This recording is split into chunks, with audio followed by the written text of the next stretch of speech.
Hello, everybody. Welcome into the NOMA Truck Series presented by Manny Rays. Here live on Ghost Racing Network, getting ready for the green flag at Homestead, Miami Raceway. And, man, I'll tell you what, a lot of races that have been fun so far throughout the season. And, boy, Miami is going to deliver another thriller here tonight. Very interesting track and the way it's set up, and the racing is going to be phenomenal. Here we go. Let's get started with your starting grid here tonight. How about your pole sitter for the Miami 200? It's going to be Dalton Steele in the 45 truck. Saw a lot of qualifying speed last week. Couldn't get the job done. We'll see if he can get it done this week. William George going to be starting to his outside in second. Jay Stinson making up that third spot with Justin Parham to his outside in fourth. Ryan Gomes and Robert Dudley making up row three, and it's John Lynch back in seventh. He's got Chase Greer to his outside in eighth. Moving on back to ninth, it's going to be Matthew Dyer, Blaze Richardson, the last man rounding out the top 10 in that 18 machine here tonight. Joey Hickox, last week's winner. You know, he's got a lot of momentum. What can he do here tonight? He'll roll off from the 11th position. Sam Boutwell going to be starting in the 12th position. Billy Davison back in 13th. Matthew Fritz in 14th. Grant Turner starts in 15th. Russ Kilgore in 16th. Going to be Jeff Carl and John Bell making up row 9. Robert Morrison, Tyler Dudley rounding out your top 20. Richard Hurst starting 21st. Randy Bonomi in 22nd. Albert Hewen starts 23rd. Good to see him back here tonight. Christopher Bonomi starting 24th. Cameron in 25th. David Traylor back in 26th. Going to be Ron Hollifield starting in 27th. Stephen Hines in 28th. DJ Mattish 29th, and the last truck in the field tonight, rounding out your 30-truck field, is going to be Ron Fenton in the 57 truck. Moving on over into your race info. Starting weather here tonight, going to be 74 degrees, 9% humidity, partly cloudy skies. Winds at 2 miles an hour. It's the Miami 200 here in the NOMA Truck Series. Ignore the 200 laps. It's 133 here tonight. 70% fuel, 5 tire sets, 1 fast repair. The stages, they are accurate, and they do stand at 30 lap 30 is the end of stage 1, lap 65, the end of stage 2. 3 green, white checkers if we need them. Track length, just under 1.5 miles, but it's going to feel like 1.5 miles with the speeds we're going to see. And starting track temp here tonight, going to be at 77. Cool temp, grip should not be an issue. And we're going to try to, right before we grab the green flag here, try to get a quick issue that we got. See if we can get it fixed. And we got it fixed for now. You may hear a couple drivers pop up. If so, we're going to get that fixed as the race goes on. It's something with the new iRacing update. But for now, Pace Car is going to make the hard left turn, getting ready for the green flag in the Homestead Miami 200, presented by SPINO Racing. Green flag is in the air.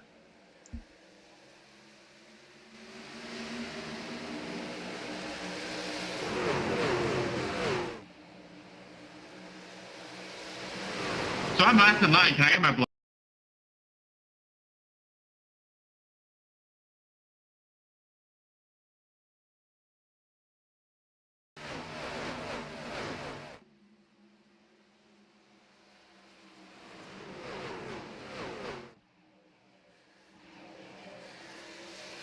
Yep, and lap number 1 is going to go to William George. You hear there, we have still having some audio technical difficulties, so we are going to head to a quick commercial break. I know it's early, and I do apologize. We're going to see if we can get this sorted out here real quick over the break. We will be back. Stick with us.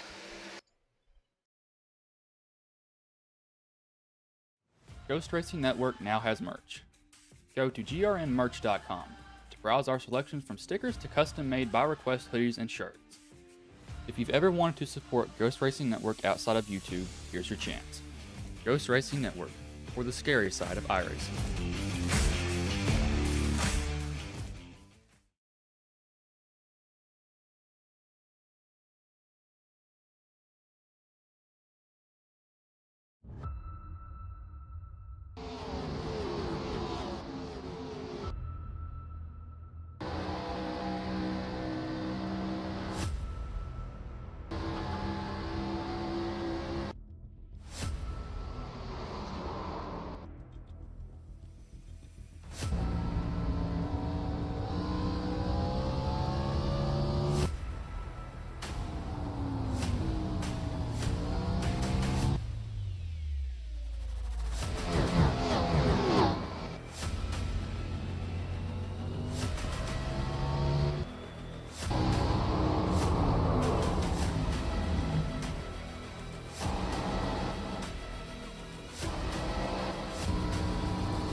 Back live at Miami. 5 laps completed again. Apologies for the technical difficulties, but up front it is still William George.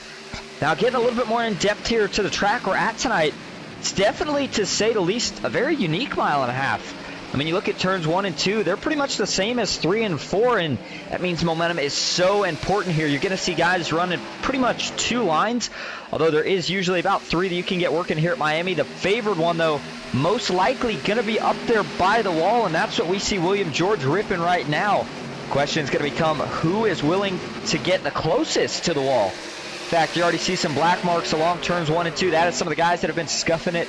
We are going to see a lot more of those here as the race goes on. Justin Parham for Grandstand Racing currently lined up in that 2nd position. Just behind him, it's Jay Stinson. There's Dalton Steele, the pole sitter. Didn't quite get the start he wanted. That has caused him to fall back 3 positions since the start of the race, but he's still hanging strong. Matthew Dyer making a return tonight, and boy, picking up just about right where he left off. He currently sits in that 5th position, but he's already up 4 from where he started. Notice he's running the middle line there. A little bit interesting further back. Looks like that might be, couldn't tell, I think that might have been John Lynch or somebody just behind John Lynch, as a matter of fact. Somebody was absolutely right on the wall, rim riding up here. I mean, my goodness. Going further back in the field, everybody else playing it a little safer. There's Albert Hewins, the new addition to Hickox Racing this year. You see he's staying a little bit lower, doesn't want to test the waters too much just yet. Feels like we still got a long ways to go. David Traylor currently in 28th, and Christopher Bonomi and Ron Fenton must have had issues early. Do not see them out on track right now. Not sure what happened. We'll see if we can get any updates on those two as this race goes on, but it is still all William George out front, and Justin Parham just continuing to chase, seeing if he can find any way to catch the 96. We have seen William George show a lot of speed throughout quite a few times this season. He just hasn't had it throughout the long run. It seems like short run he's had speed every race, but in a lot of them it seems like the longer the run goes on, the more that 96 machine begins to fade. He's certainly looking to see if he can change that around here tonight. There's the 3 truck, Joey Hickox. I believe that, in fact, was the truck that we saw riding really close to the wall. Not going to be able to do it here as he's sitting below the 49 of Robert Dudley, but Joey got the win last week at Atlanta, and a phenomenal drive in the last couple laps. Truck really came to life, had struggles, early got caught up in a wreck, but never quit fighting. And man, the persistence paid off. First victory of the season for Joey Hickox, but adds to the total list of victories. Of course, he joins his teammate Matthew Fritz, the 2 Hickox Racing drivers that have been in victory lane now this season. And Joey looking to see if he can continue that tonight. Looks like he has kind of crept off the wall a little bit. William George is still the man, though, riding the highest. And it seems like it's working pretty well. He continues to maintain the lead. Let's ride on board, though, with Justin Parham. And notice Justin and Williams' line here as they work their way through turn 1 and 2. Here you go, get in. Oh, yellow flag is out. Robert E. Morrison with some issues here. See if we can find him. Ooh, 43 truck. Might have hit the inside wall near the pits. Nope. Doesn't look like he's got any damage, so he may have just spun out, got a little loose off of turn 4. Going to be a common theme tonight. That draws our first caution just over 10 laps in. Here we go. Let's take a look. Oh, man, he's already loose. And, yeah, he's all by himself. Below him is Sean Bell, but, I mean, they're nowhere close. And just starts stepping out on him, and then he's trying to catch it and stay in the throttle. And, man, I'll tell you what, John Bell did a heck of a job missing him there. Spun right down in front of the 5 truck. He goes for a couple loop-de-loops before he comes to a stop. Let's get a couple more views of this here. First from the cockpit. Why don't you just step out? Now, he's got 2 options here. He either stays in the throttle, and you know what? At a certain point, I think Robert made a good decision there, right? You know, maybe he doesn't realize that John Bell's below him, but a lot of times, when you're coming out of the turn like that, once you get past a certain spin angle, in his case, I'll show you about right. Start stepping out. He's trying to save it. A little bit of correction. Doesn't want to overcorrect right here. Now, at this point, he knows the truck's going to spin out, and his best bet is just to hold the throttle. Try to get the truck down the racetrack so you don't back it up into the outside wall. And it works pretty well for him. Overall, able to keep from getting any major damage right here. And, man, I do not know how John Bell snuck by. Let's take a ride on board, actually, here with John. It's going to be a pretty crazy view. just taps the brakes. Wow. It almost looks like it's in slow motion at full speed, so we'll slow it down for you and show you what it looked like slowed. Watch the 43 just coming down. John Bell, he's got nowhere to go right here. He gets on the brakes, stays on the brakes, and now he's just, oh my goodness, that might be the near miss of the season. Wow. John Bell with a phenomenal save. And Robert E. Morrison with no damage. That is the kind of concluding report of what brought out our first caution here as we go back live. Ooh, what's happened here? Not sure what's happened. I hope we're not having more technical difficulties here. It looks like we are. Oh no. So we should be right back here momentarily. Looks like it had, not sure what's happened here. So we got temporarily disconnected from the race, joining right on back up here. Hopefully it was just a spike, and I'm not sure. iRacing came out with the new update recently. A couple of bugs maybe getting fixed. No issues last week. Good news right now, I guess, is they're under caution. So we should be good to go here as we get it fired back up, hoping that the issues aren't any deeper than just maybe a little internet hiccup for just a moment. And if you are tuning in, whether you're tuning out now, whatever the deal is, we appreciate you stopping by, being here tonight, watching the NOMA Truck Series go at it. Got a lot more to talk about as the race progresses.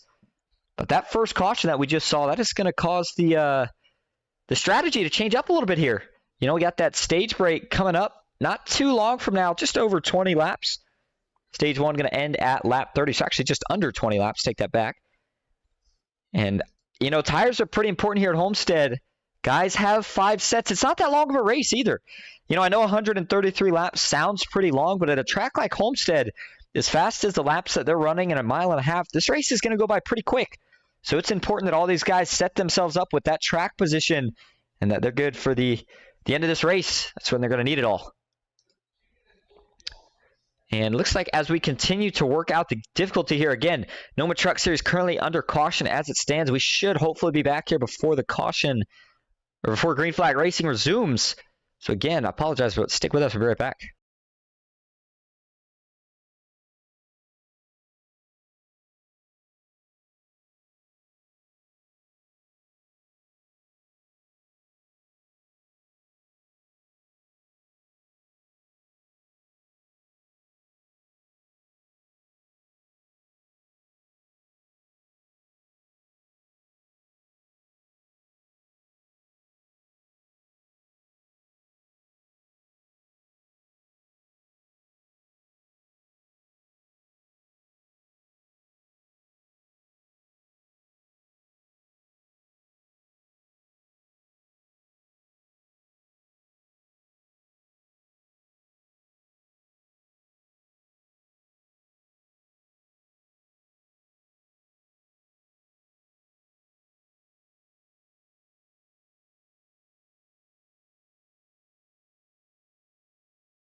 Back live at Homestead, Miami Speedway here. William George just took the green flag. In fact, I think they're only a lap and a half back under green here. Apologies for the technical difficulties, but looking back on track, Matthew Dyer looking to the inside a little bit further back in the 28 machine. He's going to have to get the position right here from Dalton Steele. He's going to try a little slide job. Looks like he doesn't. Chooses to stay in the lane. Truck feels good there. He's got the cleanest air. But just in front of him, Joey Hickox, again, continues to seem to be the guy that's venturing the most with that top line. And you see how the wall really does kind of like, I guess you would say kind of shoot out, if you will. The farther into the corner you go, and some guys kind of take an arc in, but it's a matter of how late do you wait to turn into the corner. The later you go, if you make it stick, you're going to have a lot more momentum on exit, but you get in just a little bit too deep. You get into that outside wall, you're going to be in some trouble. See Joey washing up the track a little bit. That seam right there, just above that seam, is probably about the highest you'll see anybody really run. And right now, Joey continues to chase after Parham, Stinson, and George. By the way, Jay Stinson, Joey's teammate, doesn't have a win yet this season, but he does have a stage win. Has had a couple of, I meant to say a couple of great finishes. I believe he got the stage win a couple weeks back. The 31, though, the Blue Ridge Auto Machine here tonight. He's looking to the inside here. He's looking to fight for the lead, wants to join his teammates in the sense of all the guys so far for Hickox Racing that have a win this season. Of course, Matthew Fritz and Joey Hickox. And then look over at SPINO Racing. Haven't got to talk too much about them here so far tonight. But you look back here at John Lynch in the 90 truck on the outside, currently in 18th position. One of the guys carrying an onboard camera for us here tonight. But, you know, John got a win earlier this season, and so did his teammate, of course, Richard Hurst. So the two SPINO Racing guys, who, by the way, sponsor the race here tonight, shout out to them for it. They are the only team, as of right now, that has all of their drivers that have been to victory lane at least once this season. Again, I think Hickox Racing, arguably the second best position right now to go join that battle. But you can never count out Grandstand Racing. We know how good Kenneth Redinger is, Justin Parham, Matthew Dyer. I'm sure each one of those guys will have a win before the season is all said and done. Oh, man. I don't know if you saw it there. Oh, John Lynch into the wall. Hands off the wheel they go. He couldn't save it. Yellow flag is out. And I was just getting ready to say, I don't know if you saw it there. We weren't on it, but John's hands were working big time. He was having a handful with that truck. And then just as we were getting ready to note it, look back, and the 90 machine was headed to the right and hard into the outside safer barrier coming off turn 2. He's got smoke out the back. So that's going to cost him his one and only fast repair this race. Taking a look here. Does he... I'm not sure if he'd gotten loose before this, or is there some contact? Oh, he's going to get loose again. Similar, we've seen this a couple times already this race. This time, though, it's over in turns 1 and 2 instead of 3 and 4, where we saw it with Robert A. Morrison, and truck just starts to step out on him. He's running the high lane, and then now he's trying to save it. Truck's coming down the track, the 47. Sam Boutwell, nothing he could do, really. Does a pretty good job, though, here of checking up to miss him, obviously. So the 90 and the 47 don't make contact, but then he comes down here. Jeff Carl, who's running the bottom, yet again, just a victim in this case. Nothing he could do. John gets down into him, and then that shoots the 90 truck back up the track, and there's that big, big hit into the outside wall. Saw for a minute there, it took the hood and front cover off of that truck. And, man, I think Randy Bonomi just barely snuck by that wreck. My goodness, take a couple more views of it here.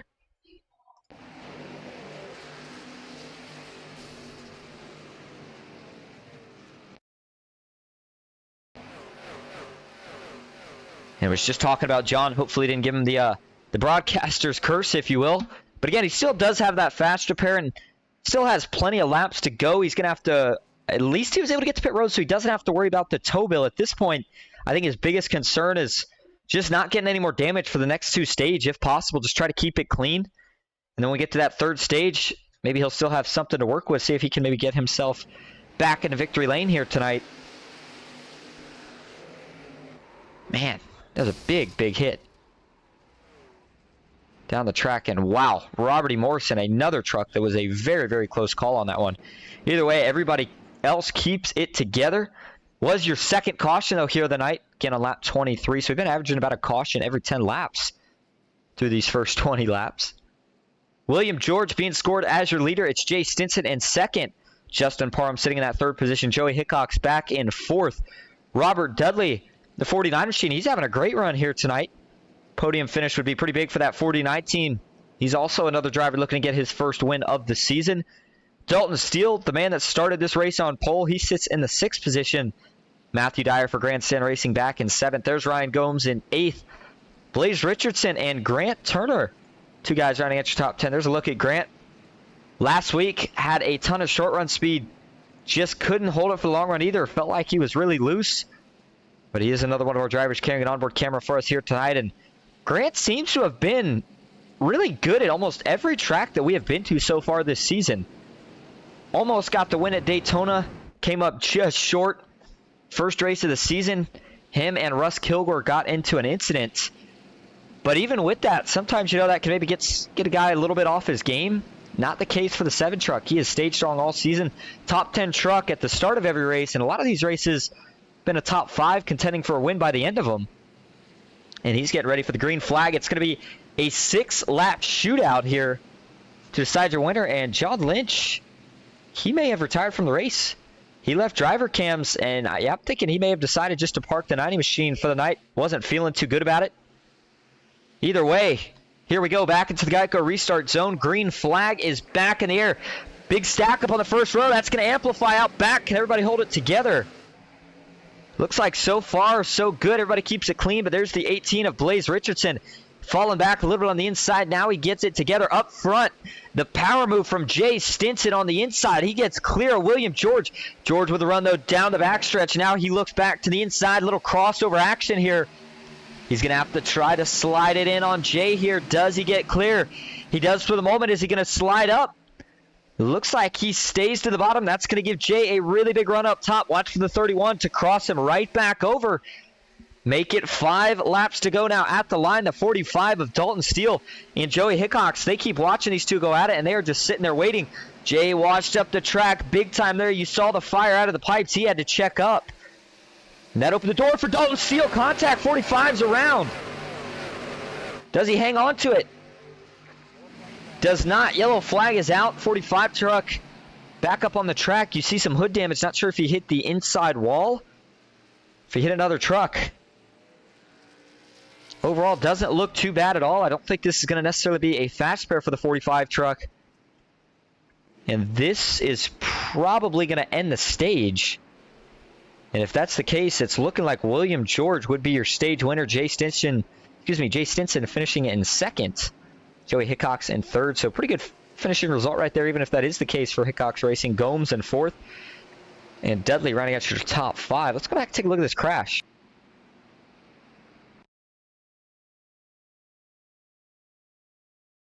So going on back to Dalton Steele. Looks like he is going to make some contact with the inside wall. Let's go back to how it's all going to start. Jay slipped up a little bit getting the turn one. In fact, there was fire out of the pipes. Let's see if we can back it up all the way to that point. Now watch the 31 machine just ahead. There it is. You saw the fire out of the right side. A little bit of a checkup. Up the track. Him and the 96 maybe slightly bumped doors. No harm, no foul.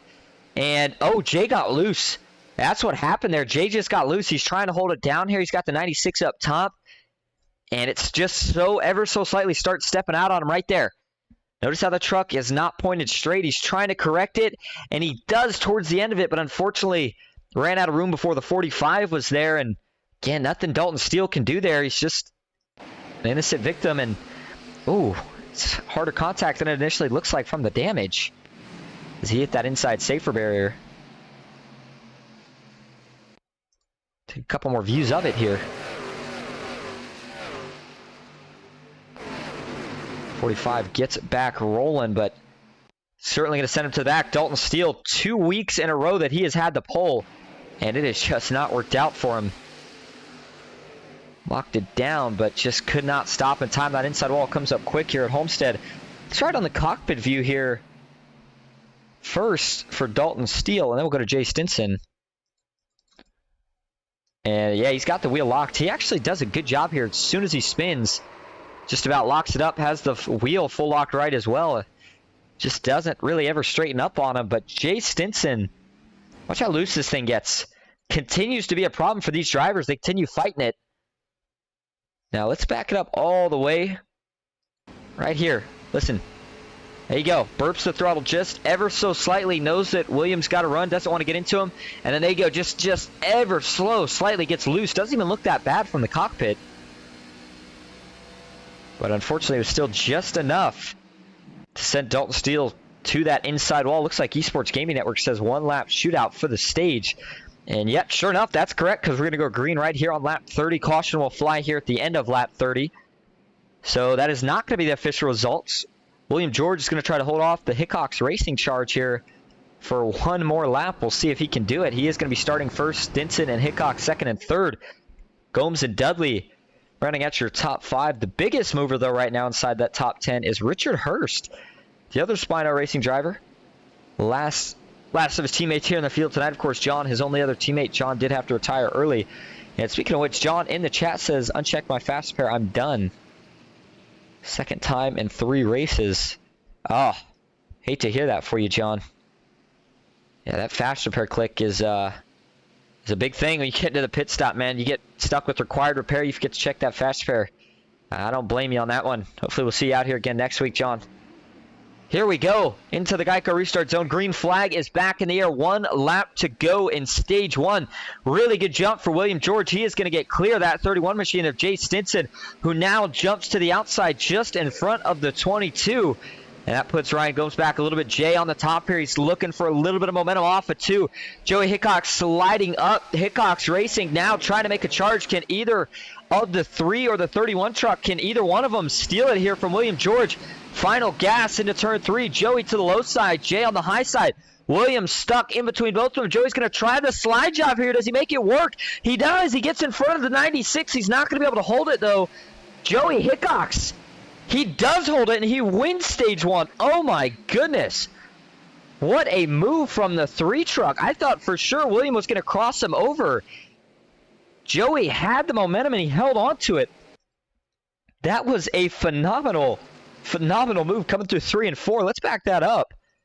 I thought for sure William would have enough to get back around. He might have got loose, but Joey timed it perfectly. Take a ride on board with him. Working to the low side, stays patient until he gets close to exit. And then he's just going to slide right up in front, says thank you very much. And nothing William George can do about it. Starts to get a run back, but it's just too little. Too late. Let's take one more view of it here. Man, I just cannot believe that he made that work. Right about here, I thought for sure that William George would have had some momentum, but Joey Hickox slid up in front, and yeah, the 96, you see it there, is just slightly loose. Not much, but wasn't enough kind of exit speed, if you will, to get back around Joey because of that little bit of a wiggle. And we're going to have to ask Joey about that one. That was one of the best moves that we have seen all season. Guy that is dangerous if he gets a win. And you see him pulling moves off like that, and now Joey has technically won 2 of the last competitions here in the NOMA Truck Series, that being last week's race. And then the first stage here in this race tonight. Let's see if we can go get Joey, dial him up here real quick, see how he's feeling about that slide job he just pulled off.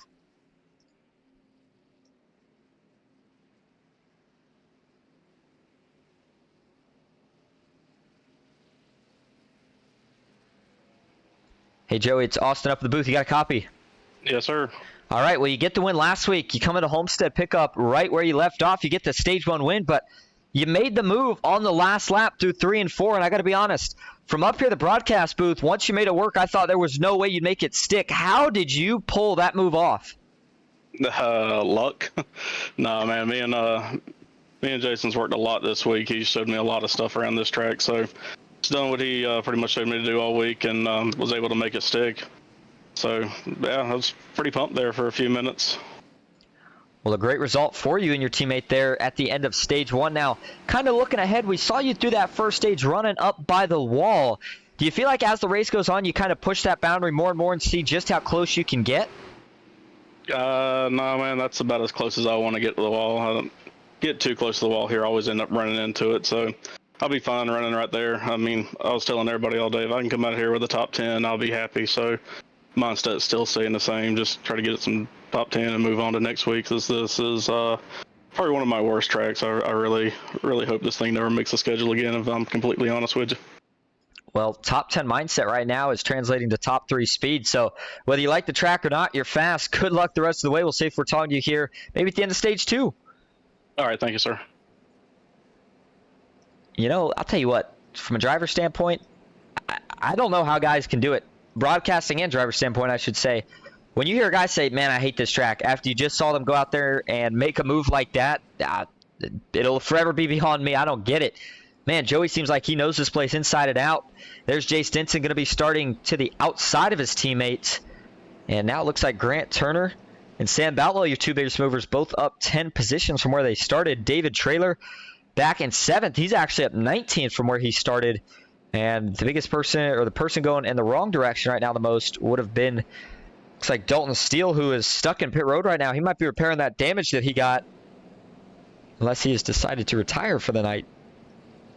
Certainly hope that that's not the case. But looking at the lineup here for the green flag, Sam Boutwell is going to lead us back to green for stage 2. Joey Hickok's going to be starting, William George going to be starting in 2nd. Joey just behind the 96. He'll be starting in 3rd. Jay Stinson, his teammate, to his outside in 4th. Grant Turner in 5th. Justin Parham will start in 6th. David Traylor in 7th. Robert Dudley back in 8th. Matthew Dyer starting 9th. And Ryan Gomes going to be rounding out your top 10. Lights off on the pace car. It means we're going to go back green this time. And the end of stage number 2 is going to be lap 65. 30 laps from now. I would reckon to say that's got to be pretty close for these guys on fuel. It's going to be technically just a little bit shorter than the amount of laps, I think by 1 lap that we ran that first stage. Now, if we have a caution at any point, then I think everybody will probably definitely be good to go on fuel. But if we don't have a caution, that's where it gets a little tricky. I think these guys can make 30 laps. I mean, again, it's 70% fuel, but not 100% sure on that. Either way, we're going to find out right here. Still waiting to see who's going to be the adventurous one that tries to push the limit. Joey said he felt comfortable with how close he had already been to the wall. Doesn't want to get any closer. You see a lot of black marks on that outside wall, though.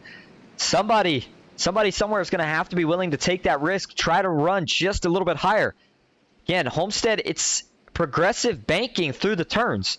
So the higher up you run, the more banking there is, and that's going to translate to more speed. So we'll see who's willing to try to run the highest. All right, here we go. Back into the Geico restart zone. Stage 2 is underway, and it starts off with Sam Boutwell getting a big jump on the rest of the field. 47 machine on the outside line is going to drop down to the middle now, and he is hoping that these guys battle out back. William George stuck on the bottom. Jay Stinson, he has been liking the top, and he is still on it right now. Oh, Joey's going to go for a slide. Joey lost it. He's going to go straight to the inside wall. Does not. I don't think he saved that one. And the 3 truck with heavy left side damage. The front suspension is all whacked out of shape, it looked like. Oh, man, a mistake for the 3 truck of Joey Hickox, who was doing phenomenal through stage 1. And he's going to drive that thing right down to the pits. Yeah, look at the wheel. Offset almost 45 degrees to the left. He's got major suspension damage. He's going to take fast pairs. Yellow flag is out. Now it's David Traylor with trouble. And he finds himself stopped on the inside. We got multiple trucks this time. What in the world has happened here? It's a parking lot on the backstretch. Blaze Richardson's in it. Jay Stinson, Joey's teammate. And the 88 of Billy Davison, he is also involved. That's going to be a big break for Joey. Not such a good break for Jay Stinson and company. Let's take a look here as Esports Gaming Network, in reference to fuel, let us know that it's going to be tight according to the data. We appreciate that. Keep an eye on it. I'll tell you what, it may not be close now with this caution. This is going to start somewhere up with Jay. Let's go up here to Jay. Wow. Starts early. Man, oh man, does Jay get loose? It certainly looks that way. And yeah, this one starts all the way back in turn 1. Go up here to the chopper cam. Watch the 31 machine. Right on the back bumper of Sam Boutwell. He does not have a lot of clean air on the nose of that 31 by entering that close to him in the corner. And, oh, that checkup. Jay had to do a pretty big checkup, too, for the 47. Just gets loose, saves it initially, and then gets loose again the second time, much worse. And then the rest of the field, nowhere to go as the 31 was kind of in the middle of the track, and they all pile in. I mean, this was a big, big wreck. Collected quite a few good cars. See if we can get a shot from the blimp cam right here. So watch the initial wiggle. In fact, go to the cockpit view, actually. Take a listen. So he actually seems okay through the checkup. It's just after it. Gets back in the throttle and just starts to come around on him. Saves it. Tries to get in the throttle again and comes around again on him. Matthew Dyer, the first to arrive on scene. Looked like the 54 was pretty close. And then Blaze Richardson, Russ Kilgore, Richard Hurst. Just guys with nowhere to go. And then as Jay was still spinning, couldn't tell who that was that came in late into the incident. I think that was Cameron Gill, and he just had nowhere to go. Take one more view of it here from the 27's cockpit view, and then we'll look from the static cam. There's 45 Dalton Still. He sees it. He's going to check up immediately. Ooh, Cameron Cameron I don't think got on the brakes there early enough, but at the same time probably wasn't expecting Jay to be rolling back down the track. And that is going to be the big one here tonight. I would have to kind of assume. I mean, that took out probably about 7 trucks in total, including the incident with Joey Hickox, if you will. 22 gets damage. So a big incident here on lap 38 brings us under our 5th caution of the night. And it is going to put us under 25 laps to go now until stage 2 when we go back green. Fuel no longer going to be an issue up to that point. Sam Boutwell in second. William George, your leader. They making up row 1. Justin Parham going to be starting third with Grant Turner to his outside in fourth. Grant up 11 now from where he started. Gomes in fifth. Matthew Fritz in sixth. Stephen Hines back in seventh, up 21 from where he started. Chase Greer now up to ninth. And John Bell up to 10th. So you can see as you get closer to the final top 10 area, back there, 7th, 8th, 9th, 10th. This has brought some of the guys that were maybe a little bit more midfield so far tonight, and it has dragged them right back into the mix of this race with a chance to go up there and fight for some stage points. And William George, you never say as a driver he liked what he saw, but I'm sure he feels a little relieved now that he has Jay Stinson off of his back bumper, who is very fast here tonight. But he can't breathe too much because Justin Parham and Sam Boutwell, they're not going to let him go too easily here. We'll see what lane he decides to roll with. Seems like the outside has been the preferred lane, and exactly what the 96 chooses. That's going to put Wally Racing's Sam Boutwell down to the inside. Justin Parham on the inside as well. Grant Turner on the outside. And then going all the way back here, looks like Joey Hickox got that thing back out on track, and of course he did have to use his fast spare. There was major damage on that 3 truck. And he's just catching up to the pack now. Unfortunately for Joey, he's not on the lead lap. He scored 1 lap down, as a matter of fact. The good news, though, here for Joey is he's the only truck currently being scored a lap down. He's just going to have to try to hang on for 25 more laps.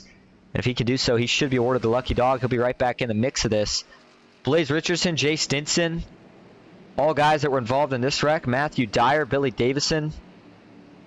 And they are all rounding out the pack. And yeah, it was David Traylor, the 54, who almost got by it. I think he got kind of tagged in the back and the side. And that's what you saw send him down to the inside of the track. All right, pace car making its way out of turn 4. Down to the pits. William George looking for another good launch. We'll see if he can get it here. Green. He does, the 96 with another good launch. Sam Boutwell, though. Nice job through the gears. He's going to hang dead even through turn 1. Who's going to get the advantage? Boutwell on the bottom. He's rolling it really smooth. He has a chance to slide up right here if he chooses to do so. And sure enough, he does. William George, though, with a big run. He's going to dive right back down to the inside. Further back, they fan out 3, maybe 4 wide. Oh, my goodness. And everybody tries to get it all sorted out. So many grooves through the turns here at Homestead. You can go into the turns here 3 wide pretty comfortably. Certainly don't have to worry too much about getting into another guy as long as you don't get loose, which has been a big issue, mostly on the top lane so far here tonight. Haven't really seen anybody that was on the complete bottom of the track having to worry about it too much. 19 of Parham slipping up the track. He gets into the 47 of Sam Boutwell. Little door-to-door contact. Rubbins racing. No harm, no foul. They keep going. But through all of that chaos, guess who? Grant Turner has now moved up to the 2nd position, and he wants more. He is now looking to see if he can get to the back bumper of William George. And we know Grant isn't too much about tire saving. He wants the lead. William George going to continue to roll the outside. The closer that Grant gets, the harder it's going to be for him to make a move because he gets in that dirty air. Can tuck the nose out a little bit left or right to help him out. There's Russ Kilgore and the 4 truck, and I don't think he used a fast repair, and that thing is pretty banged up on the front side of it. I'm surprised that he's able to run still as fast as he is and maintain the position that he's maintaining. Just in front of him, Matthew Fritz, who we saw get a win earlier this season back at Auto Club. He's looking for another one here potentially tonight.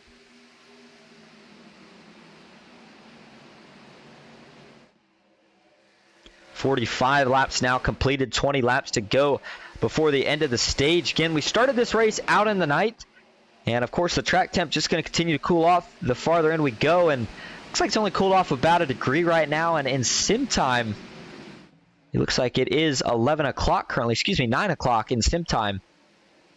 About to be 10 o'clock. And weather outside still, actually it's cooled off a little bit too, I think. 73 degrees now. Should I take it back? That was indeed what we started at. The point is, the nighttime cooler track temps, this is the best handling these guys are going to get. If it was in the daytime, we would have probably already seen double the amount of caution that we've seen so far. And yet everybody continues to struggle with grip on the outside. It's that kind of that catch-22 scenario in a certain sense of you got to run the outside, but you try to run it just a little bit too much, and you do exactly what Cameron just did right there. You get into the outside wall and you lose just about every position that you just spent however many laps trying to gain. And now the 27 is able to slip in line just in front of DJ Madish. DJ's not going to hang around too long. He now looks to the inside. I feel like we have not got a chance to talk about DJ too much yet this season. 7 positions up currently from where he started this race out at. Currently sits all the way back in 22nd position, and he's looking to the inside here of Jeff Carl. That would be the battle for 21st. Up front, William George looks like he's maybe starting to extend his lead here just ever so slightly. Saw some guys get off track. That was Robert E. Morrison. Remember, we saw him with a spin earlier in that same corner. You got to wonder, did he get loose in that kind of the same spot? Yeah, he did. No contact, 43. I mean, it looks like an instant replay. Just back end steps out on him, goes all the way down. This time he's able to save it without spinning out. Nobody hits him. But you saw some of the guys that already had to take their fast pair, such as Jay Stinson back there. And that happened right in front of them. They did not like what they probably saw right there. Made a couple people's hearts skip a beat. And that is why another reason that track position is so important to try to get and maintain. Here's a battle for some track position. Richard Hurst looking to the outside of Ron Hollifield. That is the battle for 13th, the 49 of Robert Dudley. He's looking to get involved as well, seeing if he can maybe split these guys 3 wide. Richard still on the outside, the 11 on the inside. But up front, the gap was about 0.3 of a second here just a lap ago. So he stretched it out just somewhere between, I'd say half and a tenth per lap. Now again, at any point that could change. Maybe Grant is saving a little tire here. Running a slightly lower line, and the 7 truck, he looks a little out of shape too, coming off of turn 2. Let's ride on the nose. And he enters the high lane pretty much right behind William George, trying to mimic his line. And William gets way up the track. You see, actually gets a little bit higher. And it seems like Grant's truck rolls pretty good through the center, but he just keeps getting a little bit loose on exit, and it's not allowing him to catch up to George. That time Grant chooses to take a little bit of a higher line. He's starting to play with fire ever so slightly. Does it help him catch? Oh, yes, it does. Look at the tower. Through the turn, he gained a little bit, and then on exit down the straightaway here, he gets over a tenth worth of time. That's what we talk about. The higher you can run on this track, the better, because that's more momentum you're going to carry down the straightaways. And, man, it makes a big difference. So Grant Turner, who sits half a second back, going to have 14 laps to go, this time at the line, to see if he can maybe try to catch up to and pass your current leader. Just behind those two, Stephen Hines in the 2 machine. He's been having a great night so far. Here he sits in the podium position, up 23 from where he started. Chase Greer back in 6th. Russ Kilgore sitting in that 7th position, still with the damage again. Very impressed that Russ has been able to hang where he is right now with all that damage. You would think, if nothing else, that would have had to hurt his aero pretty bad, even if the engine was fine. But doesn't even seem like he's really having to fight too hard for it. I think the straightaways are his biggest enemy. Yeah, it seems like there. You see them; these guys really, really close up, and he is starting to accumulate some traffic behind him at a certain point. These guys may start to lose a little patience. Dalton Steele, along with Ryan Gomes, both look to the inside right there of Sam Boutwell, but they couldn't quite get there. So now, looks like Gomes is going to have to back up. Not able to tuck in line either, as Randy Bonomi, where did he come from? He is now looking to see if he can get himself up inside the top 10. He's got to see if he can beat these three before we get to the end of the stage if he wants to do so. Turner continues to fade almost back to a second now is the gap from him to first. Dalton Steele still looking to the inside right now of Sam Boutwell. He's finally going to be able to get that position. And I remember the 45 truck, he had damage from an incident involving him and Jay Stinson. And to be honest, I'm not 100% sure whether or not he used the fast pair. The damage did not look all that bad on the truck when he was rolling slow. But again, not sure if it affected his actual engine power in terms of RPMs or maybe his aero to a point where he felt like he needed to go ahead and use his fast repair. He jumps to the outside of Russ Kilgore, who slipped up just a little bit out of turn 4. And now, if you're Russ, this is where that damage may really start to affect you late in the run. Not much tire left to work with. All you got is your aero to really rely on. Matthew Fritz getting ready to go to battle here for third position. The 2 of Stephen Hines was just behind these two, but Matthew Fritz kind of out of nowhere. You gotta wonder, was he saving some tire here? We're gonna have 10 laps to go at the line. He's still got plenty of time to get there, but he's gonna have to make pretty quick work of these two.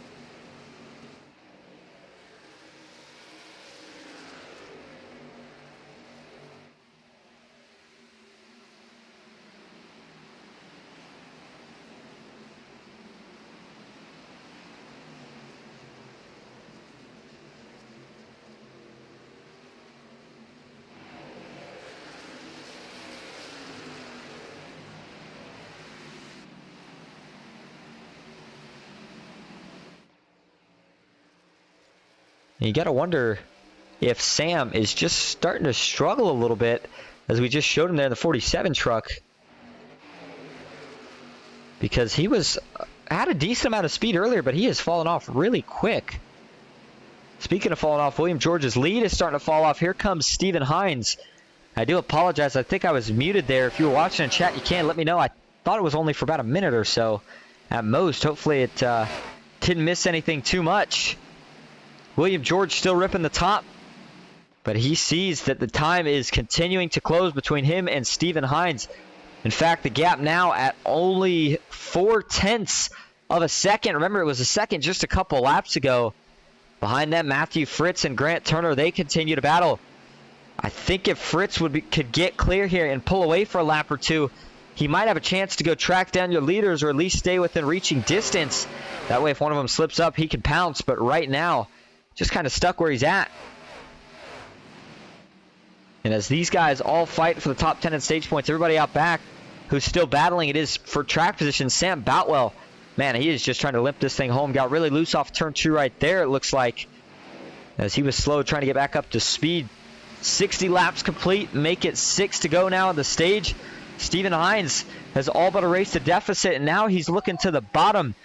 Only problem for that 2 truck is it's going to be really hard to complete the pass here if he's not able to hang even. William George has the preferred line, I feel like, being on the top. He's got all the momentum in the world. I think Steven's going to have to do similar to what we saw Joey do, kind of roll up to the back bumper of that 96, and then one corner entry, try to get to his left quarter panel, left rear, if you will, and then just you're going to have to send it in and hope it sticks. Look for a slide job if you want the win of this stage. I just don't know if he's quite got the speed to get around him by simply just rolling the bottom here. Doesn't seem like it's quite been there the last couple laps, but he's going to continue trying at it anyway.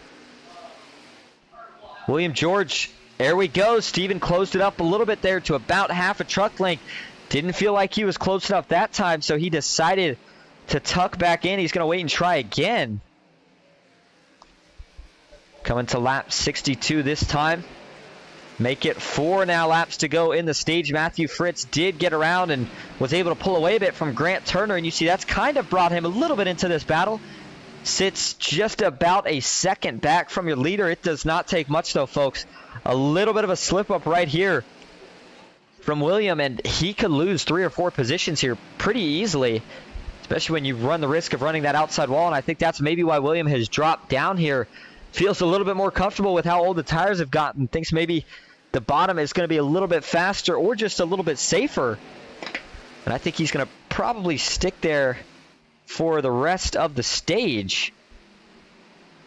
3 laps now to go in the stage. The 96 on the middle. The 2 of Steven Hines on the bottom. Took a ride on board. Oh man, Steven's really, really loose. Fighting the steering wheel there, trying to hold on. And the fact that he is still gaining while doing all that tells me he has got a lot of speed.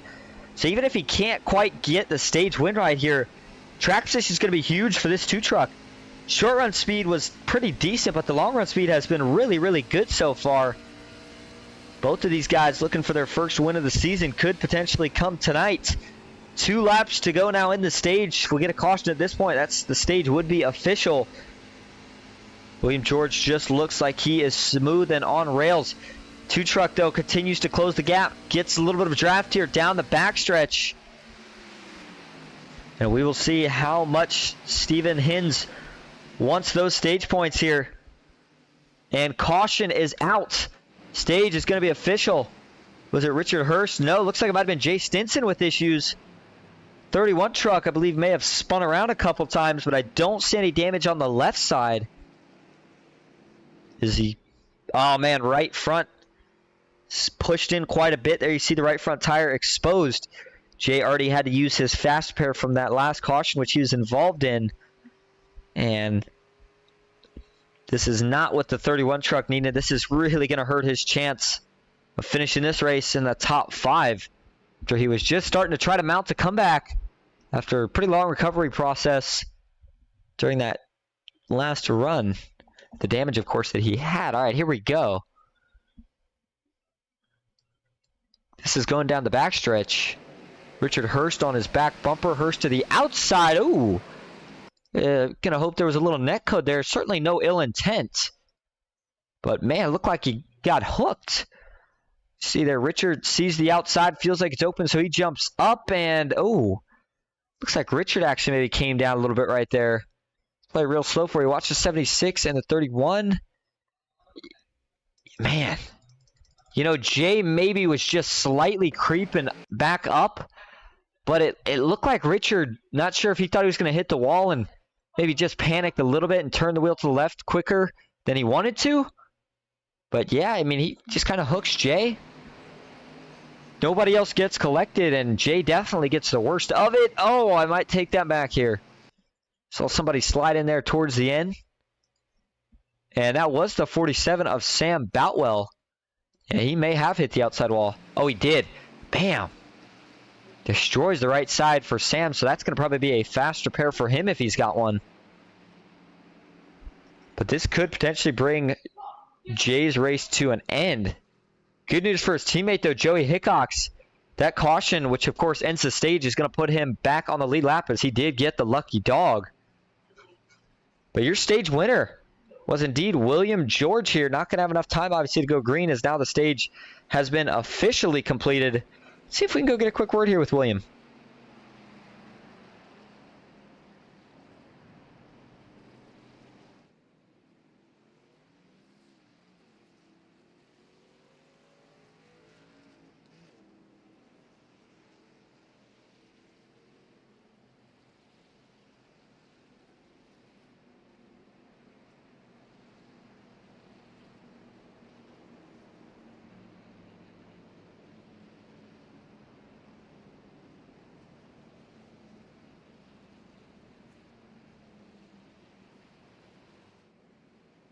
And after a decent amount of searching, I don't see William, so unfortunately it doesn't look like we're going to be able to get a word with him.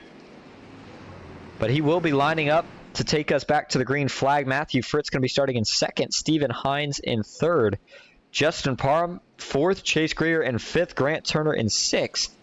Dalton Steele back in 7th. Robert Dudley 8th. Randy Bonomi 9th. And David Traylor rounding out your top 10. And talk a little bit more about Chase Greer for just a second. Last 2 weeks, this week and last week at Atlanta, has shown a lot of speed, a lot of promise. Unfortunately, a little bit of a mistake at Atlanta last week, getting into the outside wall. But putting that aside, this 40 truck has been fast, and it's been getting even faster over the long run of some of these races. So who knows? Maybe tonight the rookie could get his first win of not only the season, but his first one, of course, in the NOMA Truck Series, presented by Manny Rays. The race tonight, the Miami 200, presented by SPINO, Graphics and Designs. And as the pace lights go off, we did get the one to go signal. Matthew Fritz is going to be lined up on the inside. William George going to be lined up on the outside, and we will be going green here with what's going to be 65 actually.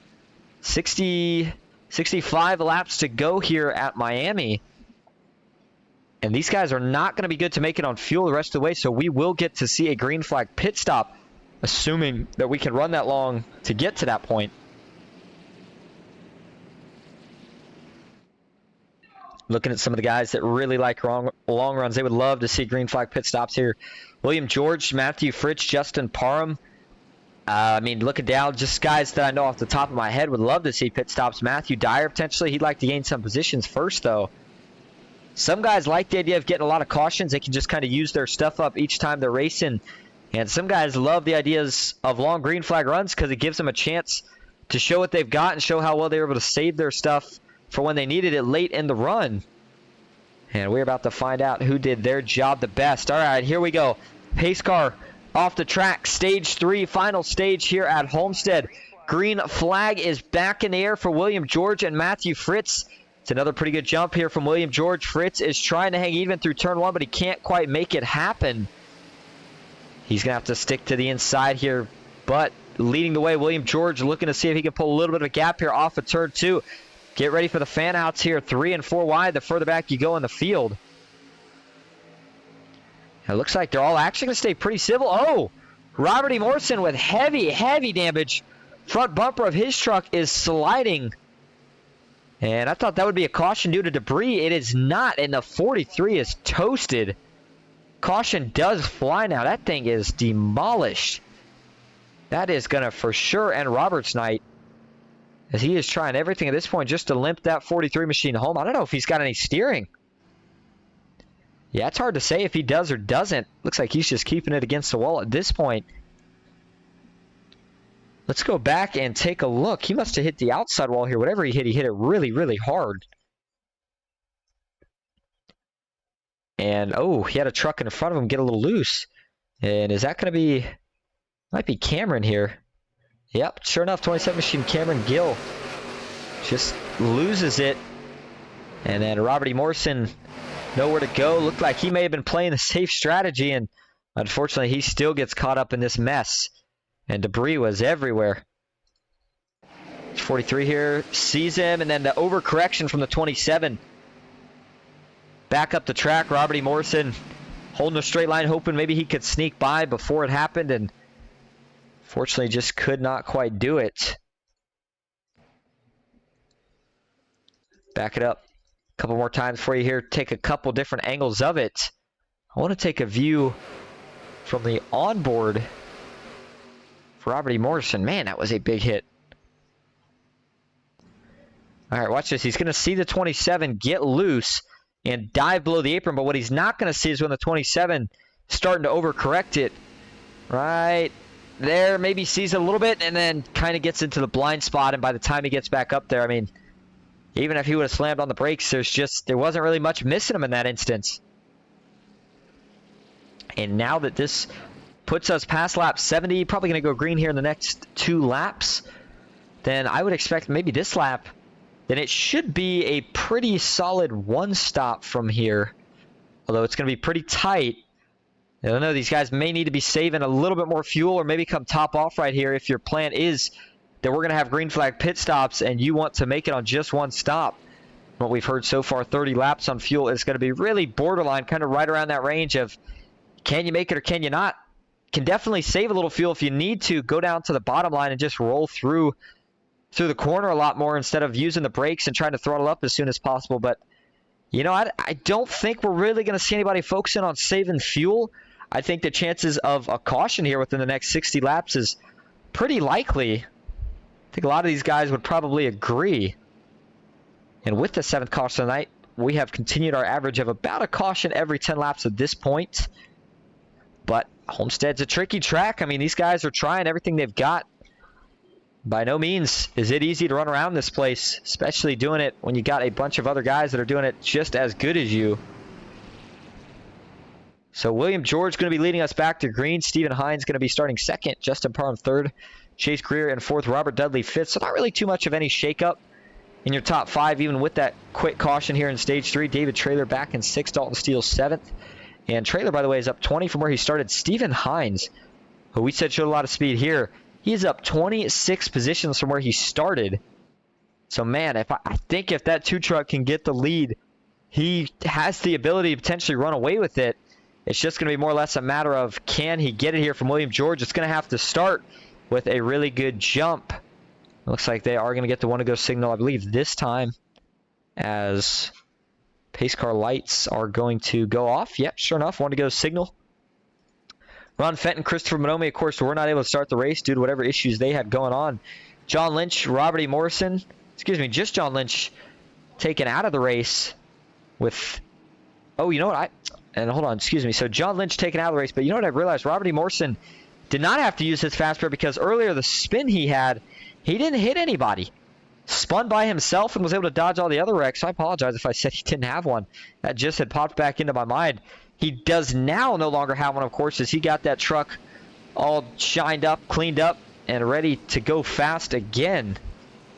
So he had heavy damage, but I'm telling you what, when you do not have a fast spare sitting in your back pocket, the way you race is so much different. You feel like you can't really be nearly as aggressive as you'd like to be because, you know, if you make any contact with anyone, it's just going to kill your truck. But we will see how he decides to go about it. Does he try to get back up here? Does he hang back? What will Robert Morrison do? We'll find out. All right, so George and Hines on the front row. Can Chase Greer or Justin Parham give their driver a push, maybe get themselves in a better position? Pace car is off. Into the Geico restart zone. William George up through the gears, take a ride on board. It's a pretty decent launch again for the 96. How close was Steven able to hang? Pretty close on his door as they work down into turn 1.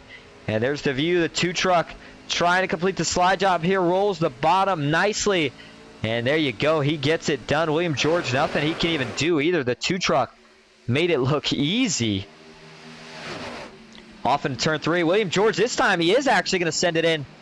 Not sure if Steven wanted the bottom or what, but William George said, I'm going to go ahead and take it. And now the 2 truck getting a little bit of loose off of the corner. He's able to hang on, and they're going to drag race down the front stretch. Chase Greer further back, looking to the inside of the 49 truck. William George still working the inside, though, on the bottom. The 2 straddling the seam. It's almost seemed like now the farther down, the sun was never really up, but the farther into the night we go, the more that inside line almost looks like it's the place to be versus that outside line. And we'll see if that holds true right here. Steven, he's going to jump back to the inside here on William George.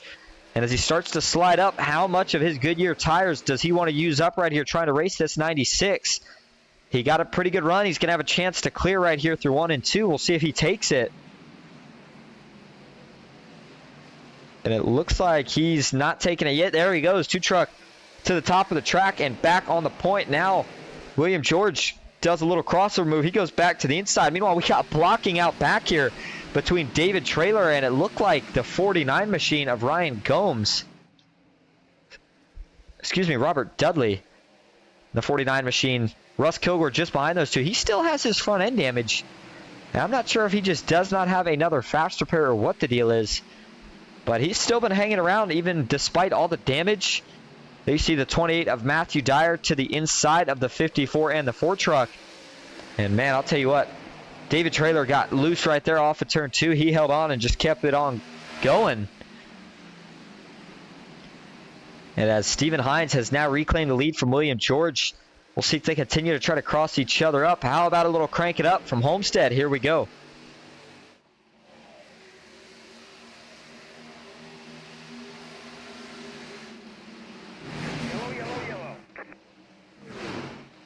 Yellow flag is out.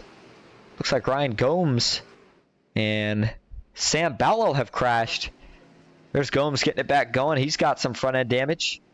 And then Sam Boutwell, the front end is gone on that 47 truck. Let's go back and take a look. Does Sam get loose here, or is he the victim in this case? Sam running the bottom. So far, so good.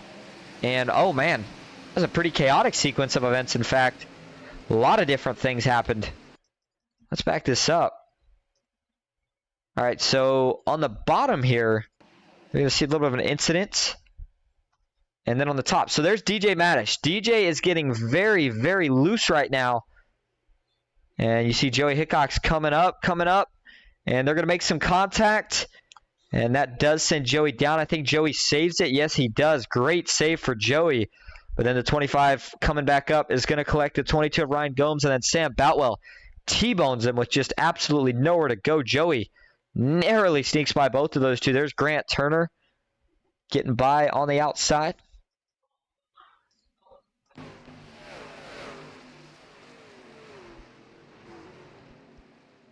And that was just, I mean, that one is probably about the most racing deal that we have seen so far here tonight, with just a bunch of guys going really hard for whatever positions they can get, and somebody, just a little bit of a slip up was all it took to pile in about 4 trucks or so, looking like only 2 of them that really have damage. And of course that is Ryan Gomes and Sam Boutwell. And it's obviously going to definitely be a fast pair for Sam Boutwell. I would have thought it's going to be a fast pair here as well for the 22, Ryan Gomes, but we'll see if he chooses to do it that way or go about it differently. Take one more shot here from the chopper cam.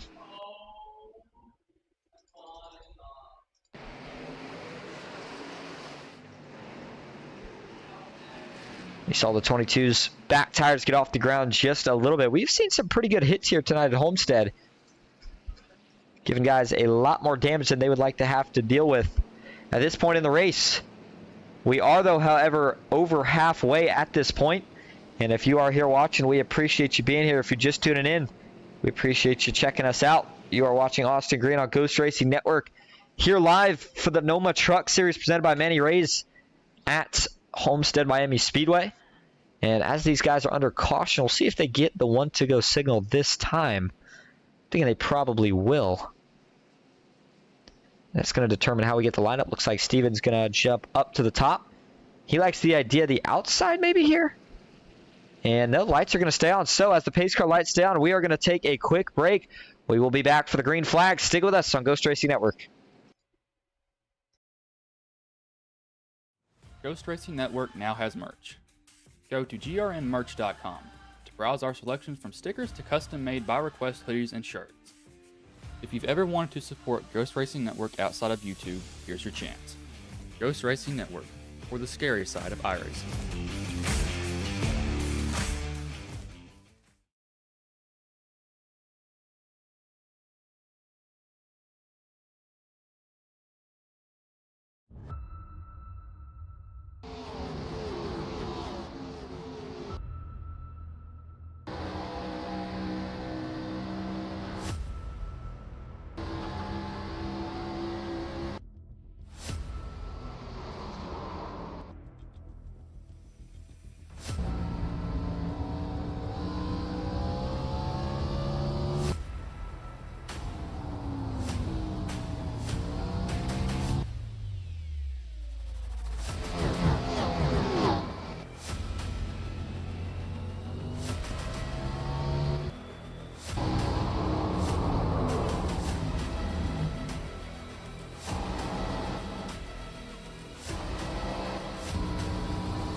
Back live here at Homestead. Stephen Hines getting ready to lead us back to green here on the bottom. It's going to be William George up top. Justin Parham back in third. Dalton Steele, your pole sitter, back up to fourth.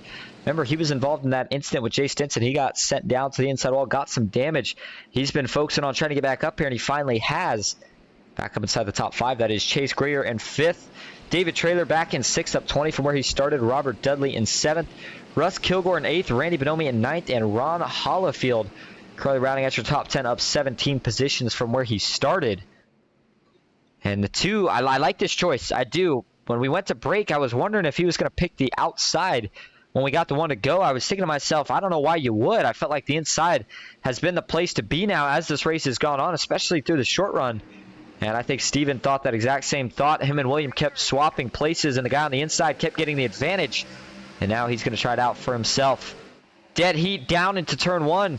The 2, though, with the preferred lane, going to go a little bit lower here. And he should be able to wash right up in front of William George on exit. Look how well that thing rolls right through. But William George looking for a little bit of a run here. Parham's going to tuck back in line. This time, though, top 5 are a lot more even. 2 tries to throw a block on the 96.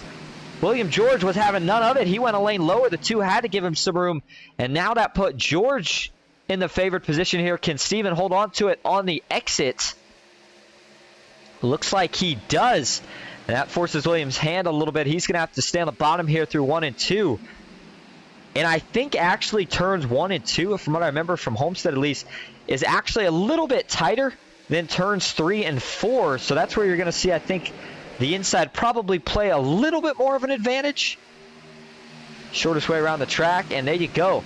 William George is now back out in charge here on lap 84 of 133.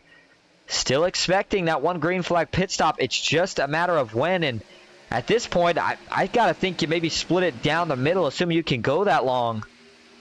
Now, granted, we have not seen that many long green flag runs here tonight. In fact, I don't know if we've seen any long green flag runs. Most laps we've probably ran under green was maybe in the 20s. So these guys, if they have to do a green flag stop, get ready because it's a pretty tricky pit road here. Comes up pretty quick off of turn 4, and don't look now, Justin Parham and Dalton Steele, they're ready to get thrown into this mix. How about the 19 truck on the bottom? Oh, Stephen Hines got really, really loose right there, had to catch it. Tucks back in line now behind Parham. Dalton Steele, though, back and forth. Looks like he's rolling the middle line. Go where they don't go. Usually a pretty good rule of thumb in stock car racing. And that looked to be what the 45 tried there on entry. Chase Greer trying to hold off the 54 of David Traylor, but Traylor's going to look to the inside. Nothing there as he has to tuck back in line. He's got the 49 of Robert Dudley just behind him, and Russ Kilgore is trying to hold off a swarm. Swarm includes Blaze Richardson, Randy Bonomi, the 11 truck, and Richard Hurst. And Ron Hollifield in the 11 truck has had a lot of speed here tonight. He is up 17 from where he started. But up front continues to capture my attention. Man, oh man. It seems like as the night has went on, even though we may have not run a long run, everybody's gotten so much experience here with the amount of restarts and stuff that we've had that we now have 4 trucks that I would say all have pretty equal speed. It's just a matter of who can make which lane work the best here in these next about 45 laps or so. Steven still trying to catch William George at a certain point. He's not going to be able to follow his line anymore. The 96 made the adjustment. William George was one of the guys that had been up top all night. But as the weather continued to change a little bit, track temp cooled down a degree, and the night continued to fall.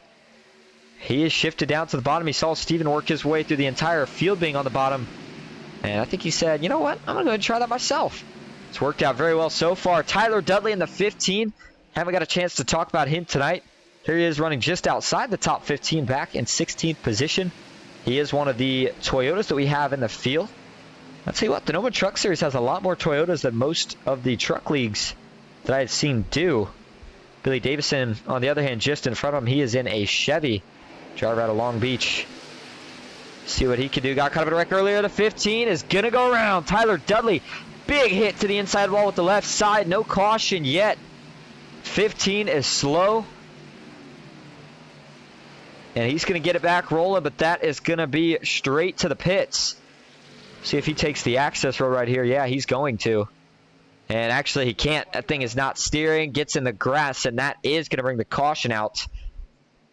Suspension is destroyed on the 15 truck.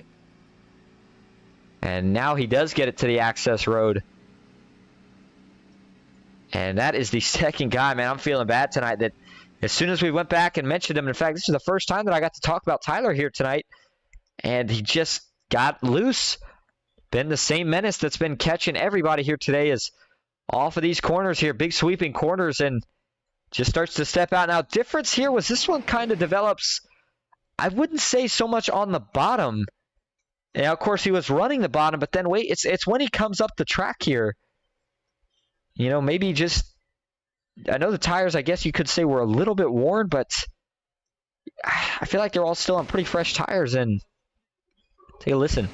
There you go. As he comes up, just starts to slip out, tries to catch it and stay in the throttle. You can't do both of those. Usually doesn't work too well here, and fortunately sends him right to the inside wall. Let's take a couple more views here.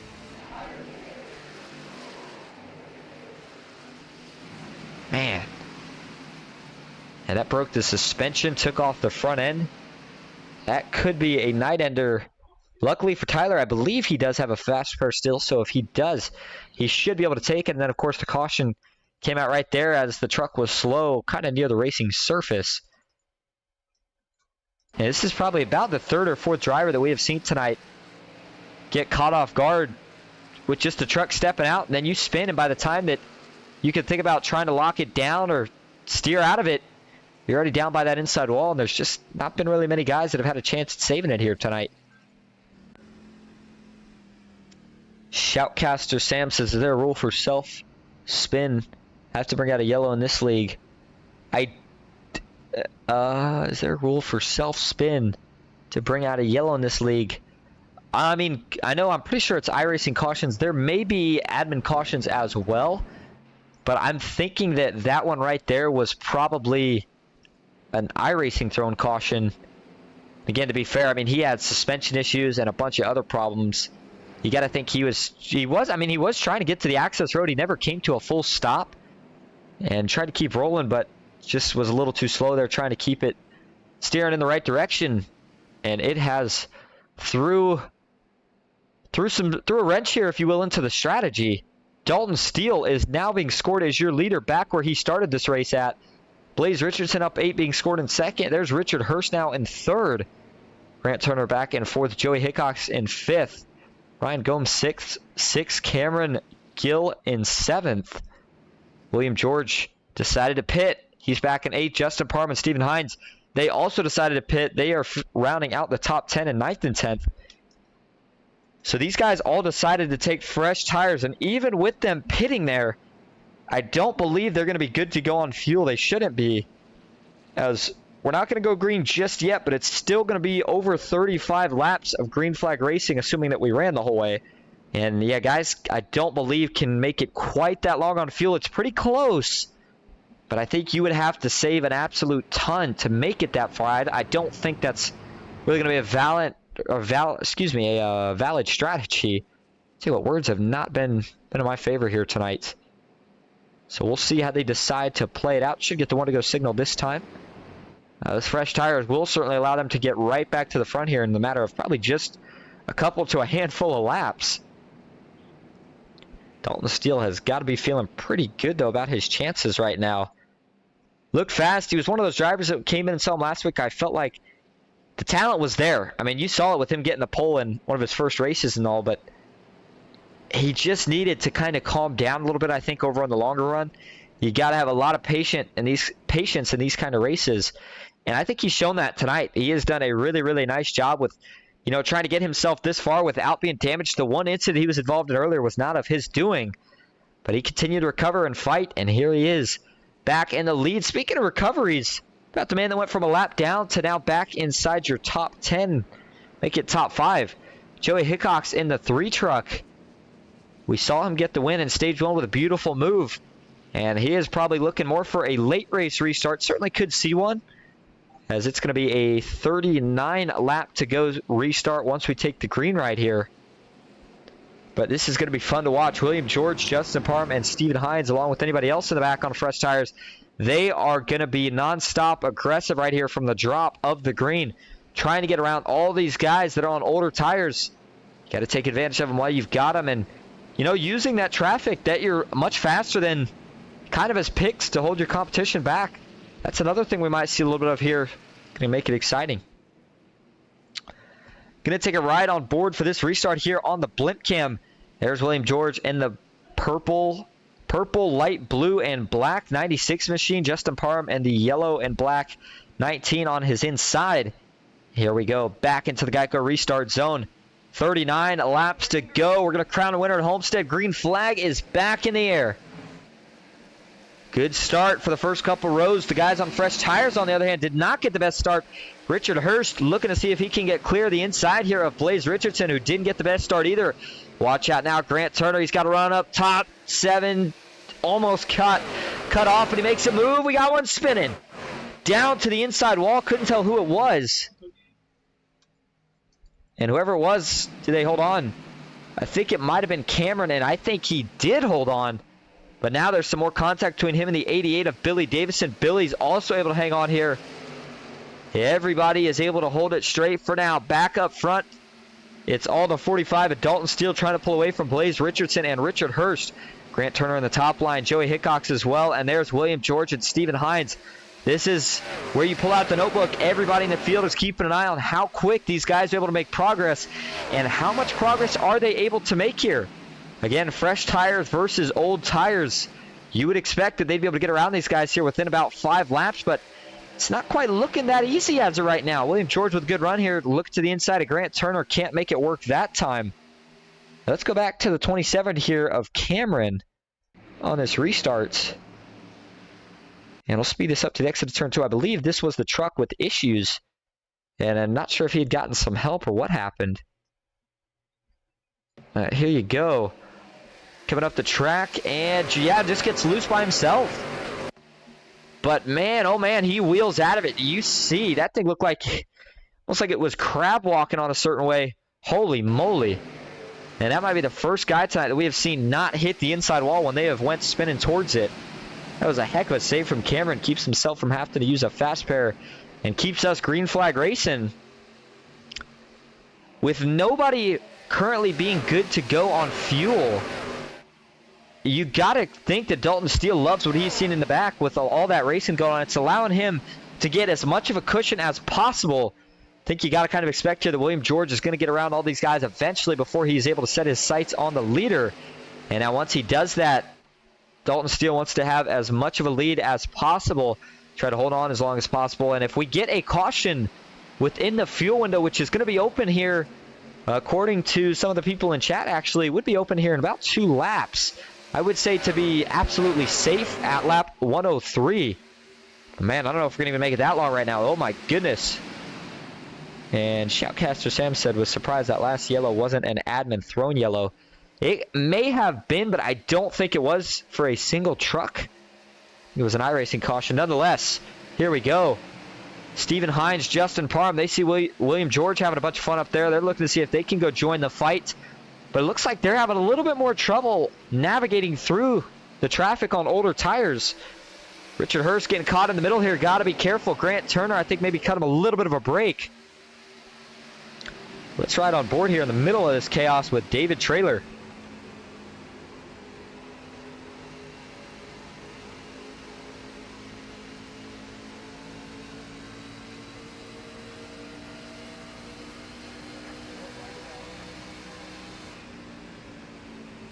Yellow flag is in the air just as we were getting ready to transition into a Crank It Up segment, and it looked like Richard Hurst.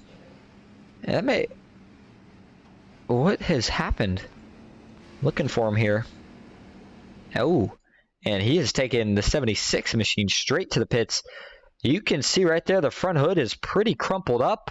Man, and yet again, somebody else that has just destroyed their truck here tonight. Oh, Justin Parham was in this one.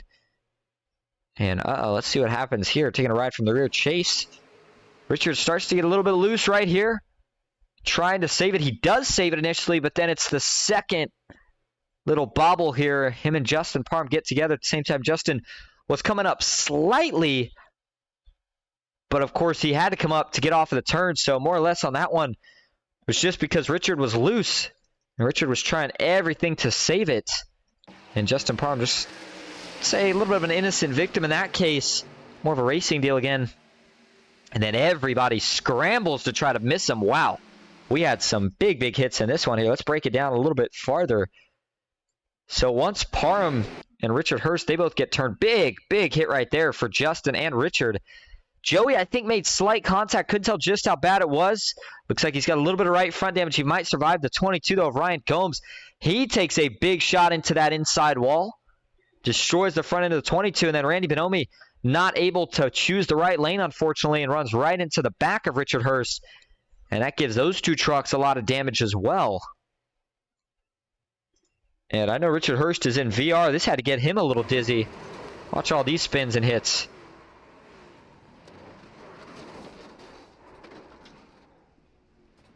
Daytona winner is going to have to use his fast repair on this one here. Again, assuming he has not used one already. I don't believe that he has. I don't think he has. Yeah, Joey did get a little bit of damage that one. I don't think it was too bad. But Justin Parham is probably not too happy. He had a top 3 car pretty much all night. And now he's going to have to go in. I believe he does have a fast repair. And he'll have to take that. But more importantly, with the amount of laps left, having to go to the back, it's not going to be an easy task for him to try to get back up here. We'll see if he's got enough time and enough of a truck to make it happen.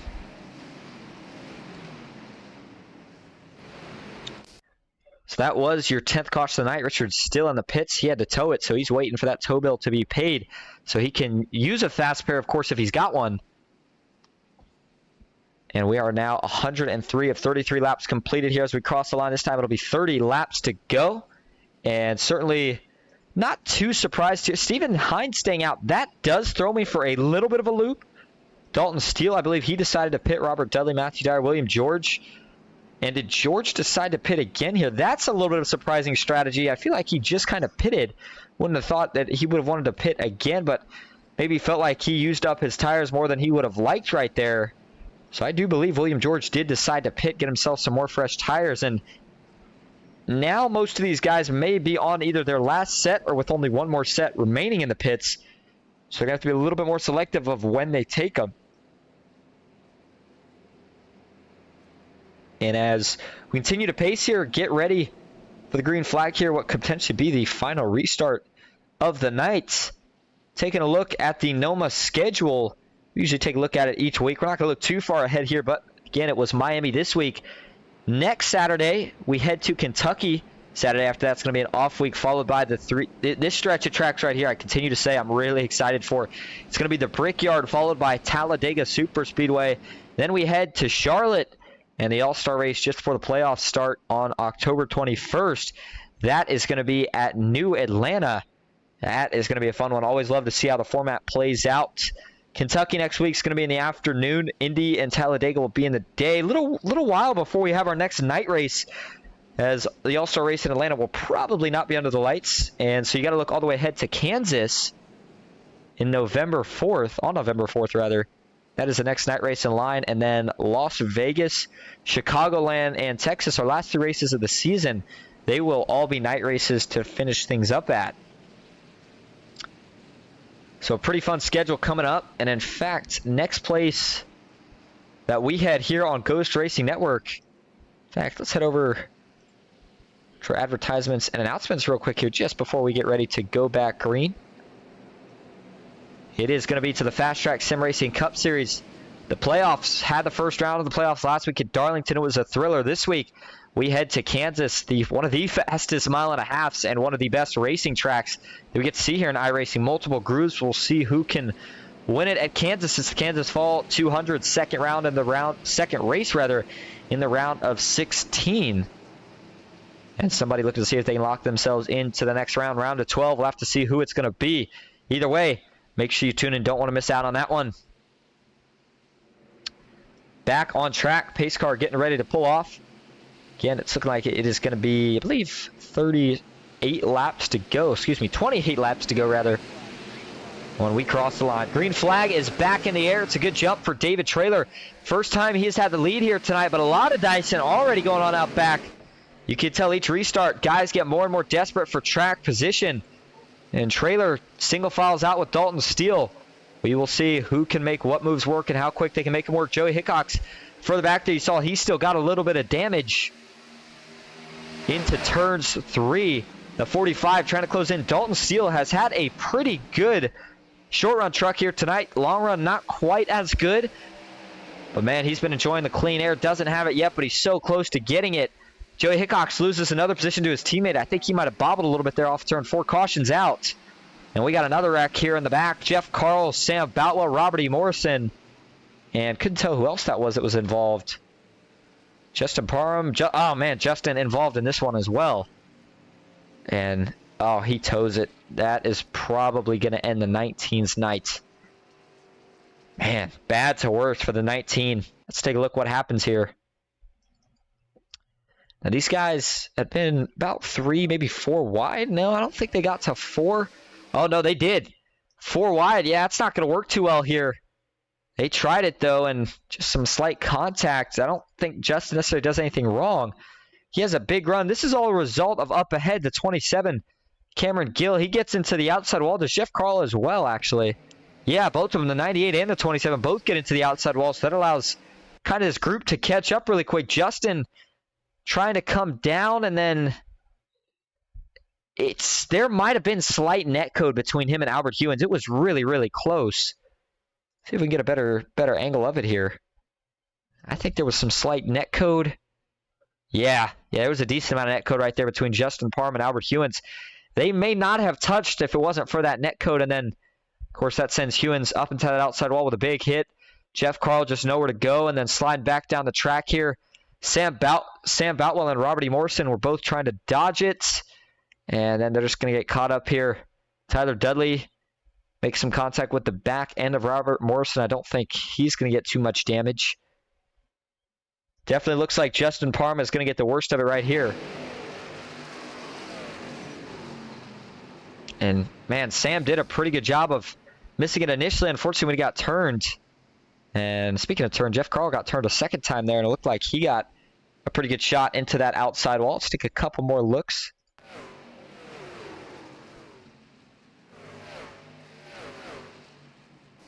Take a ride on board here. The cockpit view for Justin Parham. Watch how quick it's going to happen here. Just doesn't take much. Boom. So that brings out our 11th caution of the night, and it's going to put us at 25 laps to go now. 54 of David Traylor still out in charge. Dalton Steele in second. Stephen Hins back in third. Matthew Dyer fourth. Robert Dudley fifth. Blaze Richardson sitting in sixth. William George back in seventh. Grant Turner eighth. Chase Greer ninth. And Jay Stinson running out your top 10 as Esports Gaming Network says 2 spots left for... Oh, George. For a minute, I was like, who is Courage George? Pit call was gas and tires. Okay, so if William George had 2 on the last one here, I wouldn't have thought there would be any reason to take any on this one. I got to think everybody probably stayed out. And if you have 2 sets left, I see a chance of taking one more. I don't know if I see taking both of those depending on when we get at the next caution. I mean, I kind of got to expect caution at this point with what we've seen so far. Cautions just tend to breed cautions in races like this.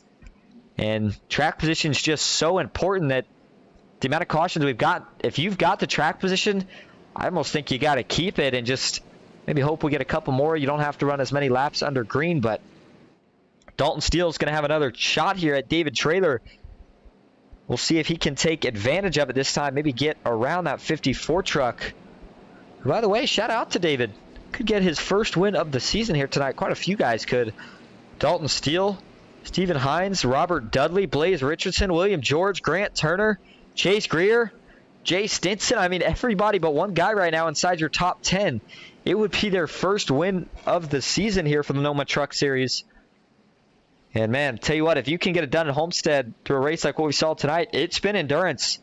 You certainly got to feel pretty good about yourself if you can cap this thing off with a win.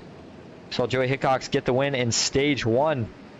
But he does have some damage now. You see him back about 6-7 rows deep on the inside. And I don't think he's going to be able to have a chance of going for the win here tonight. I think the damage is a little too much. Of course, had to use his fast repair earlier when he got down and hit the inside wall. But still a decent recovery for Joey here if he could somehow get to and hang on to the top 10, which right now he's sitting just outside of. You got to feel like it would still feel like a victory to a certain extent. How about Matthew Dyer? Going to be starting on the outside of row 2. Keep an eye on the 28 truck. He seems to like these high-speed tracks. D-shaped ovals is what I've always felt like was his specialty, at least from whatever we've watched last season. He had been great on Auto Club, Michigan, all the really fast, big D-shaped ovals, but here at Homestead finds himself in 4th late in the race. Going to be 22 laps to go, not a long ways to go. Can Matthew Dyer get his first win of the season? And on a night where it's not been the best for Grandstand Racing's Justin Parham, could he maybe sort of avenge his teammate to a certain degree and still get Grandstand Racing in victory lane here tonight? We'll have to see. Here we go. Taking a look from the blimp cam yet again. Green flag is back in the air. Another good jump from David Traylor. Looked like a little bit of a stack up further out back. Everybody, though, able to get going. And they're going to all fan out. Jay Stinson on the outside right there. Watch for when they exit turn 2. That's where things get crazy. David Traylor on the outside. Looked like he got a little tight there. Already 3 wide. Here comes Steven Hins on the inside. Matthew Dyer now is going to make a lunge to the bottom as they dive into turn 3.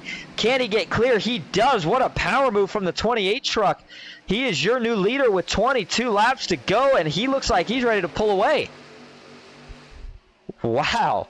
My goodness, Steven Hines not able to find a spot in line. He's going to have to stay on the bottom for now. Blaze Richardson just out back of those two.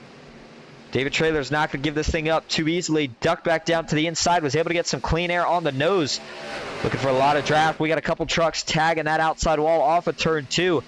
And we had one off. Looked like it was either DJ Madish or Sam Boutwell. And DJ Madish has some left side damage. See if it was, couldn't tell if it was him or Sam Boutwell. I think it might have been DJ. Yeah, it certainly was. And you see he just got really, really loose. But again, another driver that does a nice job of keeping it off of the wall.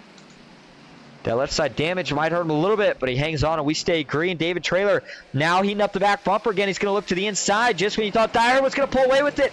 Almost some contact right there to the left rear. David Traylor had to bail out of it. Man, that could have been disastrous for both of these guys. But with 20 laps to go, you can tell the urgency is set in. Steven Hines back on the top. He's had a lot of speed here tonight, but David Traylor is continuing to fight and hold him off on the inside for now. Back to the inside. 54 goes the middle line to 2. Steven Hines.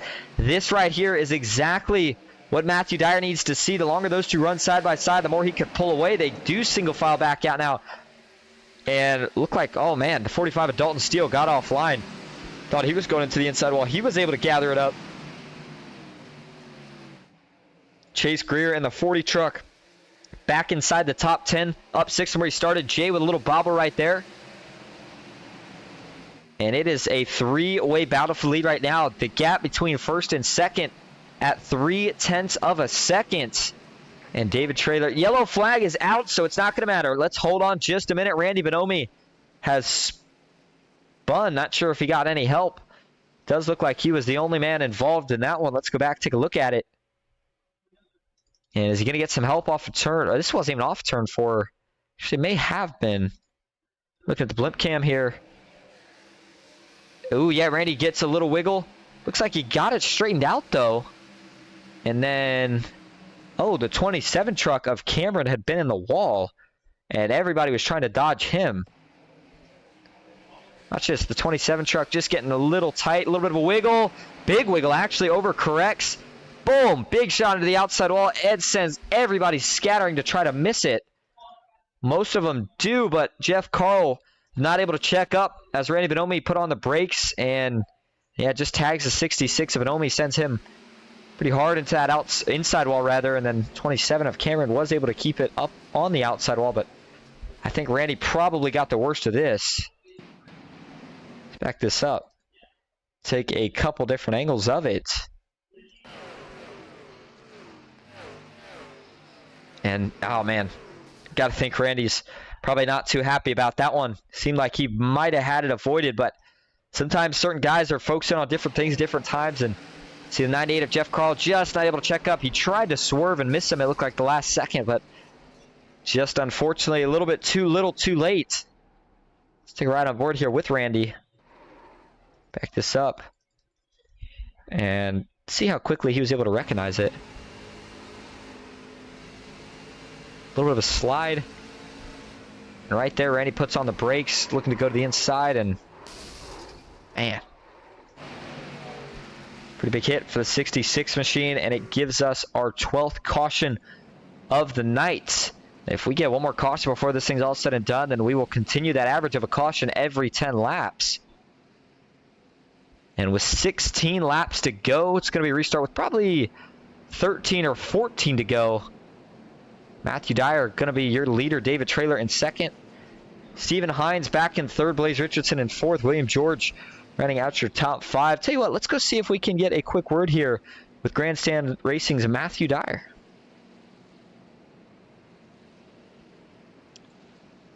Hey, Matthew, this is Austin up in the booth. You got a copy? Yeah, I got you. All right, well, first time out here leading here tonight in the 28 machine. Don't have a win yet this season, but, man, the chances for getting your first one here tonight are looking better. How you feeling? I mean, it feels pretty good, but I mean, it's just a really, if it stays green, I think we got a chance, but you know, it's just, there's just been too many cautions lately. So, I mean, we'll see. I've had chances to win other races too, but just kind of just seemed to throw it away, you know, towards the end. So we'll see how this one goes. Well, we've kind of seen that preferred lane switch from the top to the bottom as this race has gone on. Do you look to see that kind of stay the same, and do you try to protect the bottom, or do you maybe look to see if you can go back up top for these final 14 or 13 laps? Yeah, this whole race I've tried the top. It just doesn't work. So I mainly just been on that first seam on the bottom this whole race. So I'm probably just going to stay there this whole time. All right, we'll keep an eye on you. I know things get crazy, but good luck. See if talking to you in victory lane here in a couple laps. All right, thank you. Matthew Dyer, and you know what? Looking down there at the Grandstand Racing team, Kenneth Redinger and Justin Parham, who's not even in the race anymore. Both of those guys are still out here supporting their teammate, seeing if they can help Matthew Dyer find his way to victory lane here tonight. And that's what you love to see through some of these teams. You know, one guy maybe not having a good night, but that doesn't mean that the team can't have a good night. And that's been the mindset right now for Grandstand Racing, and I think it's a pretty darn good mindset to have. See if it's able to pay off right here. So at this point, man, I think during this caution, you either came in to take the last set of tires or maybe you stayed out. But this next caution that we get, whether it is on this first lap or maybe three to 5 laps from now, if you're taking tires, that's when you got to take them. I think that you cannot go into the pits probably with 8 or less laps to go. To be safe, I would say 10 or less laps to go. Just with the way we've seen the racing here tonight, I don't think the tires are worth it enough to go down that route, but see how guys decide to go about it. There's William George, the man who's led the most laps here tonight. Back in 6th, down 4 from where he started. And man, he would love to get back to lead. He probably thinks that he has got the best truck here out of anyone tonight, but he's still going to have 2 rows of trucks to pass to get there. And I think he's going to try to get as much as he possibly can on these first couple laps. Again, still going to have 13 laps to go when we go green right here. That's enough time for guys to kind of settle in and maybe try to track down the leader for a couple laps. Matthew Dyer is hoping that Blaze Richardson and David Traylor, get to racing pretty quick. 18 truck has had a pretty good night. Looks like he struggled just a little bit on the outside. We'll see what he can do on this restart right here. Here we go. Pace car to the inside line. There he goes off to the pits. Back into the restart zone we go, looking for the green flag. We're going to get it back in the air. Green flag goes. Good jump this time for Matthew Dyer. He gets out to about a 2-truck lead down into turn 1. Stays on the top. We'll see how long he rolls it before he goes to the bottom here. Blaze Richardson trying to stay on the outside of David Traylor. Not sure if he's going to have enough momentum. The 18 looks like he actually does. 54 and the 18 stay side by side. That is exactly what Dyer wants to see. Meanwhile, out back, everybody keeping it clean. We stay green for now. 3 wide up top. Here comes Jay Stinson. Where did he come from? Joey Hickok's trying to hold off positions further back. Sam Boutwell looking to tuck in line. And man, Blaze Richardson with a big side draft. He is racing David Traylor really, really hard right here.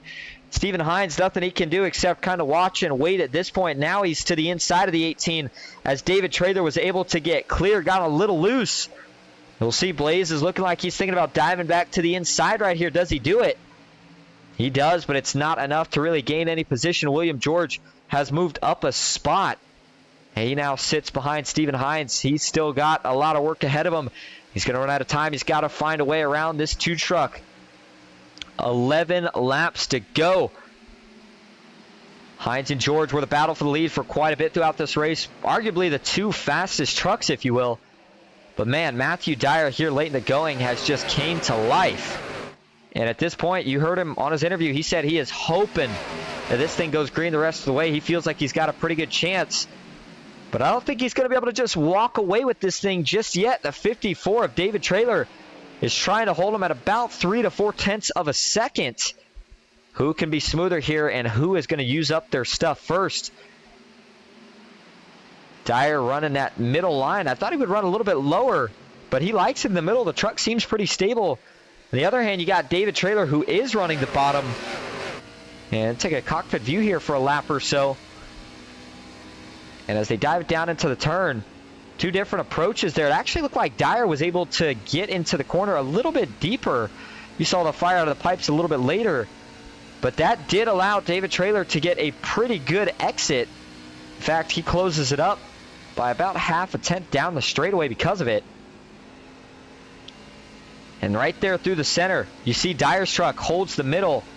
Traylor goes all the way to the bottom, but he gets really, really loose off the turn, trying everything to hold it together. Dyer's going to break the draft a little bit down the backstretch. And I think at this point, both of these guys have a chance of winning it. It's going to be who can hold a smoother wheel. Both of them pushing it to the limits. Now it's starting to look like David is maybe pushing a little bit more than he needs to right here. You saw the truck starting to slip up just a little bit on exit. This is the real battle that we got going on in the field there right now. Stephen Hines, Dalton Steele, they are 3 wide. Wow, what a move from the 45 truck. Jay Stinson as well, he got around. William George got around Stephen Hines, so that moved him up to the 4th position. And now he sets his sights on Blaze Richardson, but he is going to be probably thinking to himself, what if? As unfortunately, I don't think he's going to be able to make up that 1.3 second deficit here in the next 7 laps. And speaking of deficits, the deficit that David Traylor has right now on Matthew Dyer continues to extend. He is losing time. Now back to about half a second. Matthew Dyer with 7 laps to go. Going to be the longest 7 laps of the season for him right here. He is probably expecting a caution, although he certainly doesn't want to see one. And he has tried everything in his power to not make a mistake. In fact, let's ride on board now with Dyer for a couple laps. Taking a look at the speeds here. Remember, this isn't on brand new tires, but these guys get up to about the mid 170s on the straightaways. Rolling the bottom, he's going to get down to just below 150 miles an hour before he gasses it up. And back up to about 173 miles an hour at the end of turn 3. A little bit more, actually, as they dive down in. And he just looks very smooth on the wheel here. Now it looks like he's hooking the bottom a little bit more, but notice how on exit he waits to get up. He doesn't go up early now. Compare that to David Traylor here. Keep an eye when David gets down into turn 1 and 2 here. And then watch the exit. Matches Dyer pretty well right here. In fact, gets down just a little bit lower, but it's here on exit where I think Dyer's getting him a little bit. Ooh, actually, David made the adjustment. Let's see if he can hold it through 3 and 4. You don't want to come up off the turn too early because then it just gets the truck loose. You got to put a lot of wheel into it to make sure you don't hit the wall. And I think David maybe made the adjustment right. Now, see right there. There you go. He had to straighten the wheel just a little bit before he wanted to. Chase the truck up the track. That scrubs off just a slight bit of speed every time he has to do that. 4 laps to go now.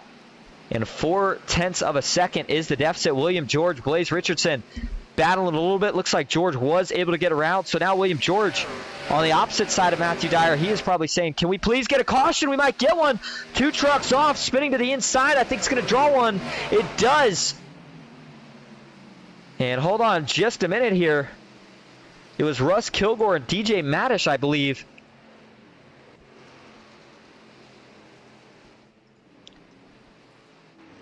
And Matthew Dyer is probably slamming his head on his keyboard right now. He did not want to see that. Let's take a look. Actually, Tyler Dudley, excuse me.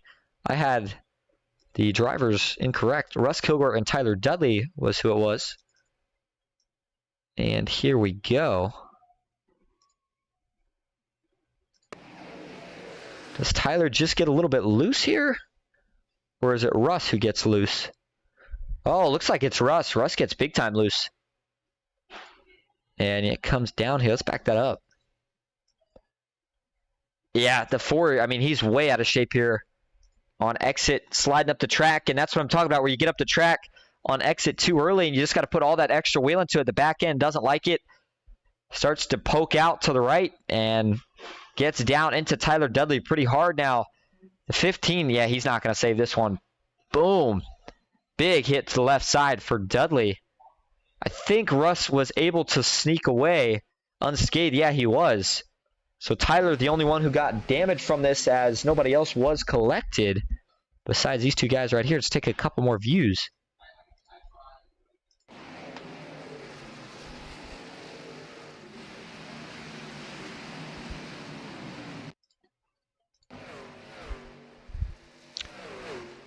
And this is going to put us into our first overtime. We do have 3. We'll talk about the rules for overtime in just a second. Give you one more view of it here from the roll bar of Tyler Dudley.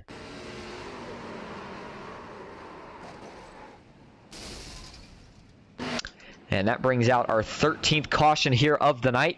And the overtime rule is going to be a 2-lap shootout. If we can make it to the white flag, then this race will be official. However, if we get a caution on that first lap, then we will rack them up and try it again. Can do that 3 times. The 3rd time, if we get a caution on the first lap, that would end the race. So it's going to be Matthew Dyer leading us back to green. Got to assume he would probably choose the top. Let's see what he goes with, though. David Traylor in second. I think he probably liked to see that caution. It was going to be close, but not sure if he had enough. William George, big break for the 96. He needed to see that caution, and now this could put him back in contention. Dalton Steele back and forth, and Blaze Richardson rounding out your top 5. No one to go signal yet. I believe we're going to get it this next time. So on that note, we're going to take what is hopefully our final commercial break of the night. Stick with us. We'll be right back. Ghost Racing Network now has merch. Go to grnmerch.com to browse our selections from stickers to custom-made by request hoodies and shirts. If you've ever wanted to support Ghost Racing Network outside of YouTube, here's your chance. Ghost Racing Network, or the scary side of iRacing.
Getting ready for overtime number 1 here at Homestead Miami Speedway. The 54 and the 28, Matthew Dyer and David Traylor making up row 1. Dyer chose the outside. I think that's probably a pretty smart move here. Man, he is going to have to tighten the seatbelts and grip that steering wheel here for 2 laps because it's going to be a stressful one. You could tell how bad Traylor wants it. Both of these guys looking for their first win on the season. So are the 2 drivers in the second row. Dalton Steele and William George, and you go back one more row. Jay Stinson, he's back in the mix. Blaze Richardson, they're also looking for their first win. So this is going to be a crazy one. Here we go to decide a winner under the lights here at Miami. Who is going to win it? Matthew Dyer, David Traylor. Green flag is back in the air. It's a really good jump for Matthew Dyer. He's going to get out to about 2 truck lengths of a lead down into turn 1. Meanwhile, Dalton Steele is able to get side by side with the 54. Traylor has got to get clear of the 45 right here if he wants any chance at it. Can he do it? If Dalton Steele can hang even, It's over for the 54, and yellow flag's out. Got to crash towards the back somewhere here. Looking further back, couldn't tell who it was. And still can't tell who it was. Might have been Sam Boutwell. Maybe spun. Looks like John Bell had an issue. See if we can figure out what happens here. Oh man. There you go. Looked like the 5 truck of John Bell just got really, really loose.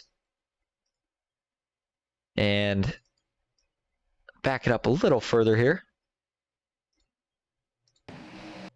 Yeah, and when he gets... It just starts stepping out on him again, and this is through turns 1 and 2. Tries to hold on, and then it just completely comes around, gets down into the 4. The 98 tags him, and then there's Sam Boutwell, the 47 with nowhere to go. John tags the outside wall pretty hard. Got it off track pretty quickly after that. However, it did draw the caution. So we will rack him up here and try it again. Overtime attempt number 2. 14th caution of the night. And if this is the case here, which I don't think it is, it's showing David Traylor in the lead run. I don't think that's right. I'm pretty sure Matthew Dyer still has it.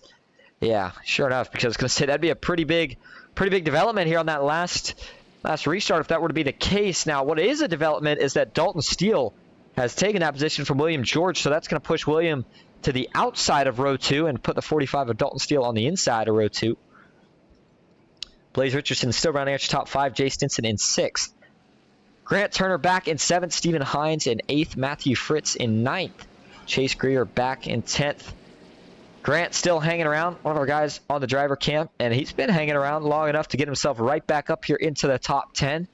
He's got a clean truck. He's got a lot of speed. We'll see what he can do here on what's hopefully these last 2 laps.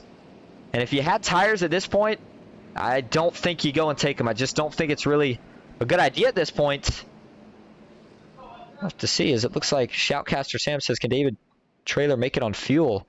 You know what? That's a good question. To be honest, I'm not 100% sure. These guys probably didn't necessarily calculate for 3 overtimes. They were probably hoping we had this thing finished in regulation. But the way it's starting to look, that could very well be a possibility. And if that were to be the case, yeah, that would be huge implications here for David Traylor. If he's saving, you got to think he's starting to get pretty close, so we'll have to keep an eye on it. Certainly would not want to run out in the middle of the field. That would send us to our 3rd overtime. But, I mean, at the same time, he's got to stay out and try to do what's best for him. I mean, I feel like if he didn't think he could make it, he probably would have pit there. So I'm thinking he's good for at least 1 more. Now, if we start talking about a 3rd overtime, then it starts to get a little bit more risky, and I don't know if he'd be able to make it from there. Have to see. Now, when we head to Kentucky next week, that track things could be a little bit cleaner. That track not quite as difficult here as it is here at Homestead.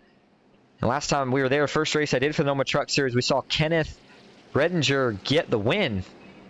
See if anybody can do it. And it was in dominating fashion, too. I mean, he was absolutely on rails that entire race. See how it turns out this season, but Kentucky always a pretty good track to head to. But as for the race tonight, I mean, you know, you got to say it's probably a bit out of characteristic. 14 cautions. I mean, I don't think we've had a run longer than maybe 10, 15 laps. Over now 2 hours that we have been in the race. And we're not done just yet. Hoping that we can finish it off right here. Lights are off. Again, 2nd overtime, same rules, 2 laps. Can we make it to the white flag laps? The question, if we can, the race will be official. If we can't, caution comes out, then we'll rack them up and we'll get 1 more try at it. And this time, it's a little different. Matthew Dyer chose the inside. So we'll see how that pans out. I mean, it's a good choice still. But, you know, I think I like the idea of now on the outside, you know, pretty good confidence that you get clear, which he did, but maybe he felt like David was able to make a little bit too much ground up through 1 and 2 being on the bottom. So he's saying to himself, you know what? I'm going to go ahead and take the bottom. You can have the top. And he's going to see if that helps his chances of pulling away on this first lap out that much more. Tell you what, we've seen some good finishes in general, whether it be real life or iRacing finishes at Homestead. You got a guy ripping the top and a guy on the bottom coming out of turn 4. Momentum versus the shorter distance. Could we see that right here? Yet again, everybody right now in your top 6. Actually, how about make it your top 8 without a win this season? So you could almost say at this point it's guaranteed we're going to see a new winner tonight. It's just a matter of who. Here we go, back into the restart zone. Green flag is in the air, 2 laps to go again, and another good jump for Matthew Dyer. He is going to immediately look to try to get to the top of the track, looking for a big arc down here to turn 1. Dalton Steele looking to the inside. David Trailer trying everything to get clear. There might be some contact. 3 wide now. Here comes a 54 and 45 slips. Dalton Steele is able to hold on, almost got into David Trailer. Unfortunately, though, he had to check up big time. Trailer is going to dive it down deep into turn 3. Matthew Dyer trying to cut off the line. Out of turn 4, does everybody keep it clean? So far, so good. Turner getting loose. He's able to save it. White flag is in the air. This race is official. Who is going to win it? Trailer trying the inside again through turn 1. Dyer going to have to cut him off here a little bit. David's going to have one more run and one more shot at it. What do we see here? Does the 54 show him some bumper? Here we go. Final time down the backstretch into turn number 3. David Trailer sitting behind the 28. Nothing there. He's going to try a little bit of an arc. Final dive on exit. Is it enough? It's not. Matthew Dyer out of turn 4. Found some speed late. Held him off for all the restarts. He is going to win it at Homestead. Trailer comes in 2nd, and William George finishes in 3rd. And Matthew Dyer for Grandstand Racing gets his first win of the season. And as he comes down, or comes over here to get it burned down, and he is going to burn the house down. He's going to be excited about that one. Go over your results here real quick. Looking at it, Matthew Dyer, of course, just got the win. David Trailer 2nd, William George in 3rd. Dalton Steele finishing back in 4th. Blaze Richardson in 5th. Jay Stinson in 6th. Grant Turner 7th. Chase Greer back in 8th. Steven Hines in 9th. Matthew Fritz 10th. Joey Hickox finishes 11th. DJ Maddish in 12th. Billy Davison in 13th. Russ Kilgore 14th. Jeff Carl finishes in 15th. It's going to be Albert Hewins finishing 16th. Robert Dudley in 17th. Ron Hollifield in 18th with John Bell in 19th. Robert E. Morrison rounding out your top 20. Sam Boutwell 21st. Tyler Dudley 22nd. Cameron Gill finishes in 23rd. Randy Bonomi in 24th. Justin Parham 25th. Richard Hurst 26th. Ryan Gomes in 27th. John Lynch in 28th. Christopher Bonomi in 29th. And Ron Fenton rounding out your top 30 here tonight. There he is, your winner. Matthew Dyer burning it down. We'll talk to him in just a moment as he does continue to burn it down. We're going to go get your top 3 in here for interviews. Stick with us. We'll be right back.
Back live and going to talk to at least 2 of your top 3 here. Waiting to get your 3rd place finisher, William George, and don't see him just yet. So on that note, we're going to go ahead and bring in your 2nd place finisher here, David Trailer. David, this is all set up the booth. You got a copy? 10-4, got y'all. Well, 2nd tonight, man, not quite enough. Looked like you maybe tried a little bit of a different line there through turns 3 and 4, but just not quite enough to make it work. Overall, though, great night. Best finish of the season. How you feeling? It feels really good. It's a lot of relief to finally put one of these finishes together. I've had to miss a couple weeks for some stuff going on outside of this, but to finally finish where I should, it feels really good. We've run up front pretty much all year, and I think my best finish before this was a 20th. So it feels deserved for sure. Well, seemed like the track was really tough here tonight. We saw different lines, top and bottom. Tell us about your race overall, and if you felt like the track was kind of changing as the race went on. Yeah, I wasn't really sure what I was gonna do. I had to start from the pit. So I just kind of was riding around trying to figure out what lines kind of were gonna work, figure out what lap times were looking like. Not having a clue really what to do, and then I realized the bottom kind of had that little bit of grip that you needed, and you could hang with those guys on the outside. So I kind of just committed to the bottom, and there on that last restart when Matt took the inside, I knew I was like, well, I'm gonna have to get lucky here. Well, luck or no luck, you still managed to bring home the second place finish. Before we let you go, though, tonight, is there anyone you'd like to thank or shout out? Yeah, shout out to the Hickox Racing guys for putting this league on. Shout out to you. Pretty awesome broadcast every week. They're over there at Ghost Racing Network. Teammates weren't here tonight. They've got some other stuff going on for these Asphalt Outlaws racing guys. JC Newman, they're on the truck. My dad's watching at home, and then my girlfriend's out there watching the living room, so shout out to them. All right. Thanks for talking to us, and congrats on that second place finish. We'll see you next week. Thanks, Austin. All right. We're going to bring in now your third place finisher, William George. William, this is all set up at the booth. You got a copy? Yep, got a good copy.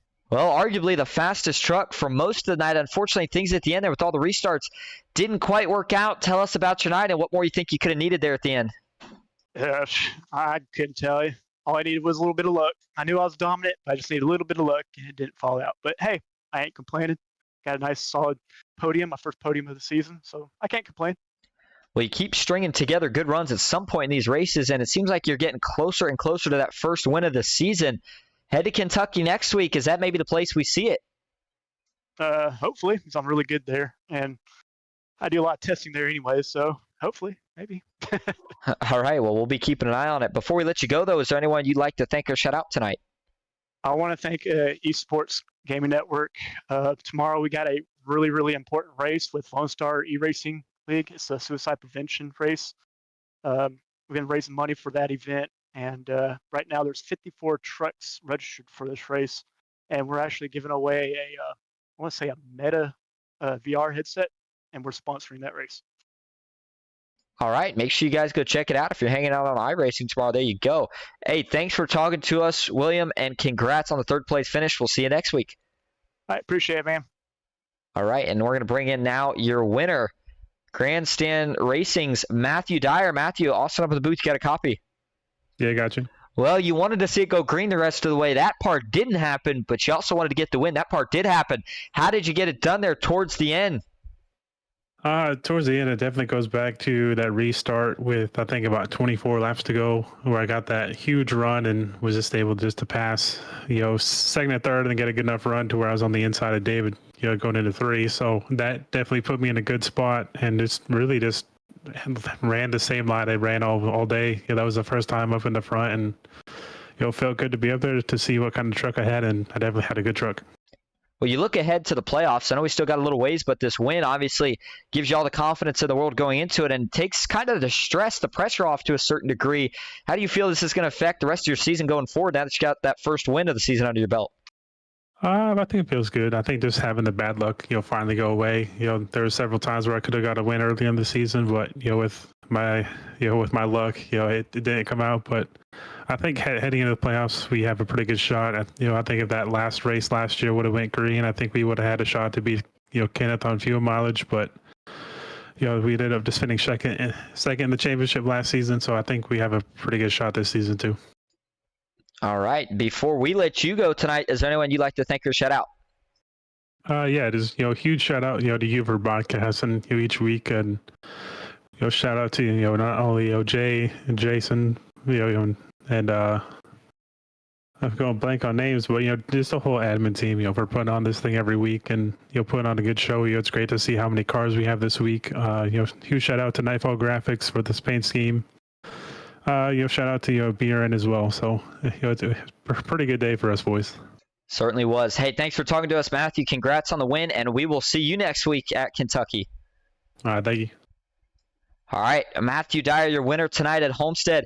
It was a crazy race, but nonetheless, we still got it done, and we crowned ourselves a winner. Big thanks to all the watching. Looks like Nancy says, or looks like Great job in the booth. Ghost Racing Media. Well, thank you guys. We certainly appreciate it. Again, congrats to Matthew Dyer. And Nancy Hickok says, good broadcast, Austin. I've been watching the whole race. So glad to see new people in the chat. See you next week. And on that note, I agree with Nancy. We will see y'all next week. I hope you enjoyed. Thank you, as always, for watching. And until next time, have a good night.